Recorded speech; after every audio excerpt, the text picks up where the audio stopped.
ಆಗಿದೆ. ಆಪತ್ತುಗಳು ಕಳೆದು ಹೋಗುವವರೆಗೆ ನಾನು ಏನ್ ಮಾಡಲ್ಲ, ದೇವರ ಆಶ್ರಯವನ್ನ ನಾನು ಬಿಟ್ಟು ಹೋಗಲ್ಲ ಎಂಬುದಾಗಿ. ಹಲ್ಲೆಲೂಯಾ. ಹಾಗಾದ್ರೆ ನಾವು ದೇವರನ್ನ ಅರಿತ ನಾವು ಆಪತ್ತುಗಳು ಬಂದಾಗ ಯಾರನ್ನ ಆಶ್ರಯ ಮಾಡ್ಕೊಳ್ತಾ ಇದ್ದೇವೆ? ನಿಜವಾಗಿ ದೇವರನ್ನ ಹಾಕೊಳ್ತೇವಾ?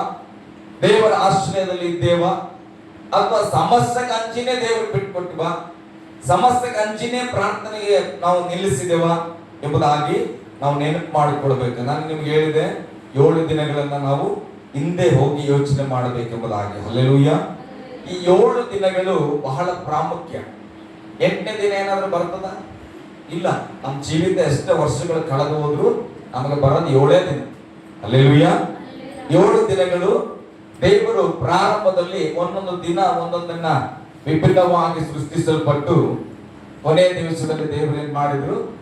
ಆರಾಧನೆಯನ್ನ ಮಾಡ್ಲಿಕ್ಕೆ ಒಪ್ಪಿಸಿಕೊಟ್ರು. ಹಲ್ಲೆಲೂಯಾ. ಗಟ್ಟಿಯಾಗಿ ಹಲ್ಲೆಲೂಯಾ. ಇಲ್ಲಿ ಎಚ್ಚರವಾಗಿ ಇರಬೇಕು. ನಾನು ಬಂದಾಗ ನಾನು ಹಂಗೆ ಹೇಳಬೇಕು ಅನ್ಕೊಂಡಿದ್ದೆ. ದೇವರಾತ್ಮ ಇಲ್ಲ, ನೀನ್ ಪೆನ್ ತಗೊಂಡ್ ಬಾ ಅಂತ. ನಾನು ಅದಕ್ಕೆ 50 ರೂಪಾಯಿ ಖರ್ಚು ಮಾಡಿ 2 ಕಲರ್ ಪೆನ್ ತಂದಿದ್ದೀನಿ. ಹಲ್ಲೆಲೂಯಾ. ನಿಮಗೆ ಗೊತ್ತಿಲ್ಲದಂತೇನೋ ಹೇಳಲಿಕ್ಕಲ್ಲ, ನಿಮ್ಗೆಲ್ಲರಿಗೂ ಗೊತ್ತು. ಬಹಳ ಸಾರಿ ಕೇಳಿದ್ರಿ ಇದನ್ನ. ಆದ್ರೆ ಮತ್ತೊಂದು ಆವರ್ತನ ನಾನು ನಿಮಗೆ ಅದನ್ನ ಕಲಿಸ್ಲಿಕ್ಕಿದ್ದೇನೆ. ಹಲ್ಲೆಲೂಯಾ. ಈ ವಚನ ನಾನು ಆಯ್ಕೆ ಮಾಡಿಲ್ಲ. 57 ಪ್ರಜ್ವಲ್ ಆಯ್ಕೆ ಮಾಡಿದ್ದು. ನನಗೆ ನಿನ್ನೆ ಪೋಸ್ಟರ್ ಮಾಡುವಾಗ ಪ್ರಜ್ವಲ್ ಹೆಸರು ಹಾಕ್ಬೇಕು ಅನಿಸ್ತು ಮನಸ್ಸಿಗೆ. ಅವ್ನು ಕೇಳಿಲ್ಲ, ನೀನು ಓದ್ತೀಯ ಮಗ ಮತ್ತೆ ಓದ್ಕೊಂಡು ಬಾ ಅಂತ ಅವ್ನಿಗೆ ಹೇಳಿಲ್ಲ, ಏನ್ ಹೇಳಿಲ್ಲ. ಅವ್ನ ಹೆಸರು ಹಾಕಿದ್ದು ಅಷ್ಟೇ. ಅವನು ಇದನ್ನ ಚಾಯ್ಸ್ ಮಾಡಿದ್ದಾನೆ. ದೇವರಿಗೆ ಸ್ತೋತ್ರ. ಅದನ್ನ ದೇವರು ಆಶೀರ್ವದಿಸ್ತೀನಿ. 4ನೇ ವಚನ ಹೋದ್ರಿ. 4ನೇ ವಚನ. ಹಾ, ಸಿಕ್ಕಿದ್ದೇನೆ. ಹಾ, ಶಸ್ತ್ರ ಬಾಣಗಳು. ಹಾ, ಹಲ್ಲೆಲೂಯಾ. ಯಾರ ಮಧ್ಯದಲ್ಲಿ ಬಿದ್ದಾನಂತ? ಭಯಂಕರ ಸಿಂಹಗಳ ಮಧ್ಯದಲ್ಲಿ ಸಿಕ್ಕಿದ್ದೇನೆ. ಬೆಂಕಿ ಕಾರುವ ಮನುಷ್ಯರ ಬಳಿಯಲ್ಲಿ ನಾನು ಏನಾಗಿದ್ದೇನೆ? ಬಿದ್ದಿದ್ದೇನೆ ಎಂಬುದಾಗಿ. ಆತನ ಕಷ್ಟ, ಆತನ ಹಿಂಸೆ, ಸುತ್ತ ಯಾರ್ಯಾರಿದ್ದಾರೆ, ಎಂತ ಜನಗಳು ಎಂಬುದಾಗಿ ಆತನ ವರ್ಣನೆ ಮಾಡ್ತಾ ಇದ್ದಾನೆ. ಇವತ್ತು ಕೆಲವು ಸಾರಿ ನಾವ್ ಏನ್ ಮಾಡ್ತೇವೆ? ಒಂದು ಸಣ್ಣ ಪ್ರತಿಕೂಲ ಬಂದ್ರೆ ದೇವರಿಗೆ ನನಗೆ ಸಂಬಂಧ ಇಲ್ಲ ಅಂದ್ಬಿಡ್ತಾರೆ. ಒಂದು ಸಣ್ಣ ಪ್ರತಿಕೂಲ ಬಂದ್ರೆ ಕೆಲವರು ನಾನು ದೇವ್ರ ಮಗನೇ ಇಲ್ಲ ಅಂತ ಹೇಳೋದಿಲ್ಲ ಇವತ್ತಿನ ದಿನಗಳಲ್ಲಿ. ಹಾಗಾದ್ರೆ ಇಲ್ಲಿ ಒಬ್ಬ ಭಕ್ತನ ಹೇಳ್ತಾನೆ, ನಾನು ಸಿಂಹಗಳ ಮಧ್ಯದಲ್ಲಿ ಬಿದ್ದೀನಿ. ಮನುಷ್ಯರುಗಳ ಮಧ್ಯದಲ್ಲ, ಸಿಂಹಗಳಂತದಲ್ಲ. ಅವರ ಹಲ್ಲುಗಳು ಶಸ್ತ್ರ ಬಾಣಗಳಂತೆ. ಬಿಲ್ಲು ಬಾಣ ತಗೊಂಡು ಬಿಟ್ಟರೆ ಹೇಗೆ ಹೋಗ್ಕೊಂಡು ಅಂತ ಬಾಣಗಳಂತಿದ್ದಾವೆ. ನಾಲಿಗೆಯು ಹದವಾದ ಕತ್ತಿಗಳೇ. ಇದನ್ನ ಹೇಳುವಾಗ ನಿಮ್ಗೆ ಅನೇಕರ ಕಣ್ಣು ಮುಂದೆ ಬಂದ್ಬಿಡ್ತಾರೆ ಅಲ್ಲ. ನಮ್ಮ ಜೀವಿತದಲ್ಲಿ ಇರುವಂತ ಹದವಾದ ಕತ್ತಿ ನಾಲಿಗೆಯಲ್ಲೇ ಸಾಯಿಸ್ಬಿಡ್ತಾರೆ ಮಂದಿ. ನಾಲಿಗೆಯಲ್ಲೇ ಏನ್ ತಪ್ಪು ಮಾಡಿದ್ರು ಕೂಡ ನನಗೆ ಗೊತ್ತಿಲ್ಲ, ನೀನು ಅಂತಕಿ ಇಂತಕಿ ಅಂತ ಹೇಳ್ಬಾರ್ದು. ಹೇಳಿದ್ರೆ ಆ ಎಮ್ಮ ತಾಳ್ಲಾದ್ರೂ ಸೂಸೈಡ್ ಮಾಡ್ಕೊಂಡ್ಬಿಡ್ತಾರೆ. ಇದನ್ನೇ ಬೈಬಲ್ ಹೇಳೋದು, ನಾಲಿಗೆಯು ಹದವಾದ ಕತ್ತಿಗಳಂತಿದ್ದಾವೆ ಕೆಲವ್ರದ್ದು. ಹಲ್ಲೆಲೂಯಾ. ಗಟ್ಟಿಯಾಗಿ ಹಲ್ಲೆಲೂಯಾ. ನಿಮ್ಮ ನಾಲಿಗೆ ಕತ್ತಿ ಇದೆ ಅಂತ ಬೈಬಲ್ ಹೇಳ್ತದೆ. ಯಾಕೋಬನ ಬರೆದ ಪತ್ರಿಕೆಯಲ್ಲೂ ಕೂಡ ಆ ಕತ್ತಿನ ಯಾವುದಕ್ಕೆ ಬಳಸ್ತೇವೆ ಅನ್ನೋದು ಬಹಳ ಪ್ರಾಮುಖ್ಯ. ನಮ್ಮ ನಾಲಿಗೆ ಕತ್ತಿ ಆಗಿದೆ. ಅದರಿಂದ ಒಬ್ಬರ ಜೀವಿತದಲ್ಲಿ ಇರುವಂತ ಕೆಟ್ಟದ್ದನ್ನ ಕಟ್ ಮಾಡಿ ಶುದ್ಧ ಮಾಡಬಹುದು. ಕೆಲವರ ಜೀವಿತದಲ್ಲಿ ಒಳ್ಳೆದನ್ನೇ ಕಟ್ ಮಾಡಿ ಅವ್ರ ಜೀವನ ನಾಶ ಮಾಡಬಹುದು. ಹಲ್ಲೆಲೂಯಾ. ಗಟ್ಟಿಯಾಗಿ ಹಲ್ಲೆಲೂಯಾ. ಅದಕ್ಕೆ ನಮ್ಮ ನಾಲಿಗೆ ಬಗ್ಗೆ ಜಾಗ್ರತೆ ಇರಲಿ. ಇದು ಆ ಭಕ್ತನ ಸುತ್ತ ಇರುವವರ ನಾಲಿಗೆ ಬಗ್ಗೆ ಹೇಳ್ತಾ ಇದ್ದಾನೆ. ಅಂದ್ರೆ ಅವರ ಬಗ್ಗೆ ತಪ್ಪಾಗಿ ಮಾತಾಡ್ತಾ ಇರಬಹುದು, ಹಿಂಸೆಯ ಮಾತುಗಳನ್ನ ಆಡ್ತಾ ಇರಬಹುದು, ಅವಮಾನದ ಮಾತುಗಳನ್ನ ಆಡ್ತಾ ಇರಬಹುದು. ಆ ಸಂದರ್ಭದಲ್ಲಿ ಆತ ನೊಂದು ಹೋಗಿ ಹೇಳ್ತಾ ಇದ್ದಾನೆ, ನನ್ನ ಪರಿಸ್ಥಿತಿ ಹೀಗಿದೆ, ಇಂತಹ ಆಪತ್ತುಗಳ ಮಧ್ಯದಲ್ಲಿ ನಾನು ದೇವರ ಆಶ್ರಯವನ್ನ ಹಾಕಿಕೊಂಡಿದ್ದೇನೆ ಅಂತ. ಹಲ್ಲೆಲೂಯಾ. ಆಪತ್ತುಗಳಿದ್ದಾಗ ಎಲ್ಲಿರ್ಬೇಕು? ದೇವರ ಸನ್ನಿಧಿಯಲ್ಲಿ ಇರಬೇಕು. ಸನ್ನಿಧಿ ಅಂದ್ರೆ ಚರ್ಚಲ್ಲಿ ಅಲ್ಲ, ದೇವರ ಸನ್ನಿಧಿಯಲ್ಲಿ. ಹಲ್ಲೆಲೂಯಾ. ಓಕೆ, ನಾನು ಮುಂದೆ ವಾಕ್ಯಕ್ಕೆ ಬಂದ್ಬಿಡ್ತೇನೆ. ಕೀರ್ತನೆ ಹೇಳ್ತಾ ಹೋದ್ರೆ ಅದರಲ್ಲೇ ಮುಂದೆ ಸಮಯ ಹೋಗ್ಬಿಡ್ತದೆ. 12 ಗಂಟೆ ನಾನು ಮುಗಿಸ್ಬೇಕೆಂಬುದಾಗಿ ನನ್ನ ಆಲೋಚನೆ ಉಂಟು. ಹಲ್ಲೆಲೂಯಾ. ನನ್ನ ಜೊತೆಲಿ ನೀವು ಮಾತಾಡ್ತಾ ಇರ್ಬೇಕ್ರಿ. ಓಕೆ, ಇಲ್ಲಿ ನಾನು ಹಳೆ ಒಡಂಬಡಿಕೆಯ ದೇವರ ಆಲಯವನ್ನು ಬಿಡಿಸ್ತೇನೆ. ನಿಮ್ಮೆಲ್ಲರಿಗೂ ಗೊತ್ತು ದೇವರ ಆಲಯ ಹೇಗಿತ್ರಿ? ಹೇಗಿತ್ತು ಗೊತ್ತಾ? ಇಲ್ಲ, ಒಳಂಗಣ ಅಂಗಳ. ಎಷ್ಟು ಪೊಸಿಷನ್ ಇತ್ತರಲ್ಲಿ? 3. ಅಂದವಾಗಿ ಬಿಡಿಸಲ್ಲ, ಸಿಂಪಲ್ ಆಗಿ ಬಿಡಿಸ್ತಾರೆ. ಹಲ್ಲೆಲೂಯಾ. ಹೀಗೆ ಇತ್ತಲ್ಲ. ಆಮೇಲೆ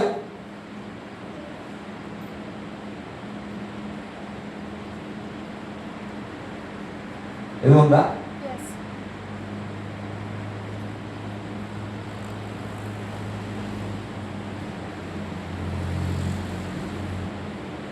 ಇಲ್ಲೊಂದು ಗೇಟ್ ಅಂತ ಅನ್ಕೊಂಡು. ಹಲ್ಲೆಲೂಯಾ. ಇಲ್ಲಿ ಏನಿತ್ತು?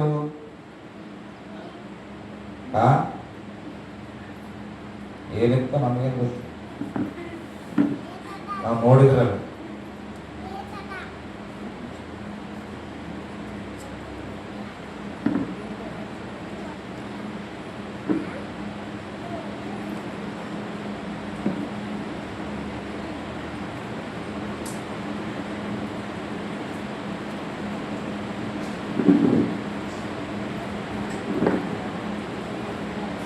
ಒಂದು ಸುಮ್ಮನೆ ಜಸ್ಟ್ ನಿಮ್ಮ ಎಕ್ಸಾಂಪಲ್ ನಿಮ್ಗೆ ಅರ್ಥ ಆಗಲಿ ಅಂತ.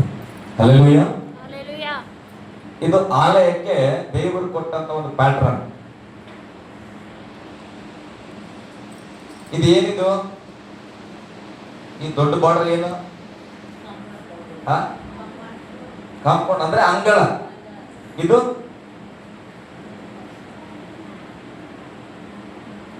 ಪರಿಶುದ್ಧ ಸ್ಥಳ ಅಥವಾ ಅಂಗಳ. ಇದು ಅತಿ ಪರಿಶುದ್ಧ. ಇದ್ರ ಬಗ್ಗೆ ನಾನೇನು ಹೇಳಲ್ಲ, ಚಿಂತೆ ಮಾಡಬೇಡ್ರಿ. ಅತಿ ಪರಿಶುದ್ಧ ಸ್ಥಳಕ್ಕೆ ಹೋಗ್ಬೇಕಂದ್ರೆ ಯಾರು ಹೋಗ್ತಾ ಇದ್ರು? ಹಳೆ ಮಡಿಕೆಯಲ್ಲಿ ಯಾಜಕರೊಬ್ಬ. ಯಾವಾಗ ಹೋಗ್ತಿದ್ರು? ಅದೇ ಯಾವಾಗ? ಡೈಲಿ, ತಿಂಗಳಿಗೊಮ್ಮೆ, ಮತ್ತೆ ವರ್ಷಕ್ಕೊಮ್ಮೆ. ಗಟ್ಟಿಯಾಗಿ ಹೇಳ್ರಿ, ವರ್ಷಕ್ಕೊಮ್ಮೆ ಈ ಸ್ಥಳಕ್ಕೆ ಯಾಜಕ ಮಾತ್ರ ಹೋಗ್ತಾನ. ಟೀಚಿಂಗ್ ಅನಿಸ್ತದ? ಚಿಂತೆ ಇಲ್ಲ, ದೇವ್ರು ನನ್ನೊಟ್ಟಿಗೆ ಮಾತಾಡ. ಈ ಅತಿ ಪರಿಶುದ್ಧ ಸ್ಥಳಕ್ಕೆ ಎಲ್ಲರೂ ಹೋಗಲ್ಲ. ಎಲ್ಲಾ ಮನುಷ್ಯರ ಪರವಾಗಿ ಯಾಜಕರನ್ನ ಒಬ್ಬರನ್ನ ದೇವರು ನೇಮಿಸ್ತಾನ. ಆ ಯಾಜಕ ಪರಿಶುದ್ಧವಾಗಿರ್ಬೇಕು. ಈ ಸ್ಥಳ ಹೆಸರು ಹೇಗಿದೆ ಅಲ್ಲ, ಅತಿ ಪರಿಶುದ್ಧ ಅಂತ. ಹಾಗೆ ಯಾಜಕ ಅತಿ ಪರಿಶುದ್ಧವಾಗಿದ್ದು ಎಲ್ಲ ಮನುಷ್ಯರ ಪಾಪಕ್ಕಾಗಿ ಒಂದು ಯಜ್ಞವನ್ನ ಅರ್ಪಿಸಬೇಕು.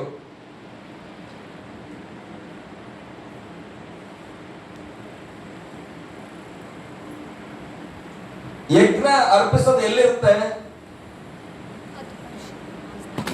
ಎಲ್ಲಿರುತ್ತೆ? ಇದು ಅಂಗಳ. ಹೊರಗೆ ಬರ್ತೀನಿ ನಾನು. ಅಂದ್ರೆ ಯಜ್ಞದ ಸ್ಥಳ ಎಲ್ಲಿರುತ್ತೆ? ಸಭೆಯಿಂದ ಹೊರಗೆ, ದೇವರ ಆಲಯದಿಂದ ಹೊರಗೆ ಯಜ್ಞವನ್ನ ಅರ್ಪಿಸುವಂತ ಒಂದು ಯಜ್ಞ ಸ್ಥಳ ಇರುತ್ತೆ. ಈಗ ಇಲ್ಲಿ ಒಂದು ಮೇಕೆಯನ್ನ ಅರ್ಪಿಸ್ತಾರೆ. ಇದರ ರಕ್ತವನ್ನ ತೆಗೆದುಕೊಂಡು ಎಲ್ಲಾ ಜನರು ಇಲ್ಲಿ ಬಂದು ನಿಲ್ತಾರ. ಅದರಲ್ಲಿ ಕೆಲವರು ಲೇವಿಯರು ಯಾಜಕರನ್ನ ಆರಿಸಿಕೊಂಡಂತ ಕೆಲವು ಜನ ಈ ಸ್ಥಳಕ್ಕೆ ಬರ್ತಾರ. ಅದರಲ್ಲಿ ಒಬ್ಬ ಮೈನ್ ಯಾಜಕ ಇರ್ತಾನ. ಆತನ ಮಾತ್ರ ಆರೋನನ ವಂಶದವರು ಇಲ್ಲಿ ಹೋಗಿ ದೇವರಿಗೆ ಆ ಧೂಪವನ್ನ ಅರ್ಪಿಸ್ಕೊಡ್ಬೇಕು. ವರ್ಷಕ್ಕೆ ಒಮ್ಮೆ ಮಾತ್ರ. ವರ್ಷದ ಎಲ್ಲ ಪಾಪವ ನಿಮಿತ್ತವಾಗಿ ಒಂದು ಕುರಿಯನ್ನು, ಮೇಕೆಯನ್ನು ಅರ್ಪಿಸಿ ಅದರ ರಕ್ತ ತಗೊಂಡೋಗಿ ಇಲ್ಲಿ ಆತನು ಧೂಪ ಮಾಡಿ ದೇವರಿಗೆ ನೈವೇದ್ಯ ಮಾಡಿ ಆತನು ವಾಪಸ್ ಬರಬೇಕು. ಅಕಸ್ಮಾತ್ ಆಗಿ ಆತನ ಏನಾದರೂ ಪಾಪ ಮಾಡಿದ್ರೆ ಈ ಸ್ಥಳದಲ್ಲಿ ನೆಗೆದು ಬೀಳ್ತಾನ, ಅಂದ್ರೆ ಸತ್ತು ಬೀಳ್ತಾನ. ಈಗ ಆತನ ಹೊರಗೆ ತರಕ್ಕೆ ಆತನೇ ಪರಿಶುದ್ಧನಂತ ನೇಮಕ ಆದವನು, ದೇವರಿಂದ ನೇಮಕ ಆದವನೇ ಸತ್ತೋದ್ರೆ ಮತ್ತೆ ಮನುಷ್ಯರಲ್ಲಿ ಹೋಗ್ಬೇಕು. ಅದಕ್ಕೆ ಏನ್ ಮಾಡ್ತಿದ್ರು ನಿಮಗೆ ಗೊತ್ತು? ಅವರ ಟೊಂಕದಲ್ಲಿ ಒಂದು ಹಗ್ಗವನ್ನ ಕಟ್ಟಲ್ಪಡ್ತಾ ಇದ್ರು. ಅವರ ಕಾಲಲ್ಲಿ ಗೆಜ್ಜೆಗಳು ಇರ್ತಾ ಇದ್ವು. ಅವರು ಇದಕ್ಕೆ ಪ್ರದಕ್ಷಿಣೆ ಹಾಕುವಾಗ ಅವರಿಗೆ ಗೆಜ್ಜೆ ಶಬ್ದ ಬರ್ತಾ ಇರ್ತದೆ. ಯಾವಾಗ ಗೆಜ್ಜೆ ಶಬ್ದ ಏನಾದ್ರೂ ಸ್ಟಾಪ್ ಆದ್ರೆ ಇಲ್ಲಿ ನಿಂತಿರುವ ಜನ ಯೋಚನೆ ಮಾಡ್ತಾರೆ, ನಮ್ಮ ಯಾಜಕ ಒಳಗೆ ಡೆತ್ ಆಗಿದ್ದಾನೆ, ಸತ್ತಿದ್ದಾನೆ ಅಂತ. ಈಗ ಅವನ ಟೊಂಕದ ದಾರಿಯಲ್ಲಿ ಹೊರಗೆ, ಈಗ ಯಾರು ಒಳಗೆ ಹೋಗಂಗಿಲ್ಲ. ಇವ್ರು ಸತ್ತು ಹೋಗಿದ್ರೆ ಅವನನ್ನ ಒಳಗೆ ದಾರದಿಂದ ಎಳ್ಕೊಡೋದು, ಇದು ಅದರ ನಿಯಮ. ಇವತ್ತು ಕೆಲವು ಪಾಸ್ಟರ್ಸ್ಗಳು ಹಗ್ಗ ಕಟ್ಕೊಂಡಿರ್ತಾರೆ, ನಮಗ್ ಗೊತ್ತಿಲ್ಲ ಯಾಕಂತ. ಹಲ್ಲೆಲೂಯಾ. ಗೌನ್ ಹಾಕಿ ಇಲ್ಲಿ ಏನ್ ಮಾಡ್ತಾರೆ, ಒಂದು ಹಗ್ಗ ಕಟ್ಟಿರ್ತಾರೆ. ಇದು ಮಾಡಿದ ನಿಯಮ ಬೇರೆ ಅಪ್ಪ. ಇದನ್ನ ಪಾಸ್ ಆಗಿ ನಾವೀಗ ಕೃಪೆ ಕಾಲದಲ್ಲಿ ಇದ್ದೇವೆ. ಇವತ್ತು ಕೂಡ ಕೆಲವರು ಹಗ್ಗ ಕಟ್ಕೊಂಡಿದ್ದಾರೆ. ಹಲ್ಲೆಲೂಯಾ. ಗೊತ್ತಿಲ್ಲ ಇಲ್ಲ. ಆದ್ರೆ ಅವ್ರ ಮೇಲೆ ಅವ್ರಿಗೆ ಡೌಟ್, ನಾನು ಒಳಗೋದ್ರೆ ಬರಲ್ಲ, ನಾನು ವಿಶ್ವಾಸಿಗಳು ಎಳ್ಕೋಬೇಕಂತ ನನಗಂತ ಅನುಮಾನ ಇಲ್ಲ. ಹಲ್ಲೆಲೂಯಾ. ದೇವರು ಏನ್ ಮಾಡಿದ್ರು, ಸಿಲುಬೆ ಮೇಲೆ ತನ್ನ ಪ್ರಾಣವನ್ನು ಒಪ್ಪಿಸಿದ್ರು, ತನ್ನ ಪ್ರಾಣವನ್ನ ತಾನೇ ಕೊಟ್ಟರು, ಯಾರು ತೆಗೆದುಕೊಳ್ಳಿಲ್ಲ. ಬೈಬಲ್ ಹೇಳುತ್ತೆ, ನನ್ನ ಪ್ರಾಣವನ್ನ ನಾನು ಒಪ್ಪಿಸಿಕೊಡುತ್ತೇನೆ. ಯೇಸು ಸ್ವಾಮಿ ಪ್ರಾಣನ ಜನ ತೆಗ್ದಿಲ್ಲ, ಯಹೂದಿಗಳು ತೆಗ್ದಿಲ್ಲ, ಯಾರೂ ತೆಗ್ದಿಲ್ಲ.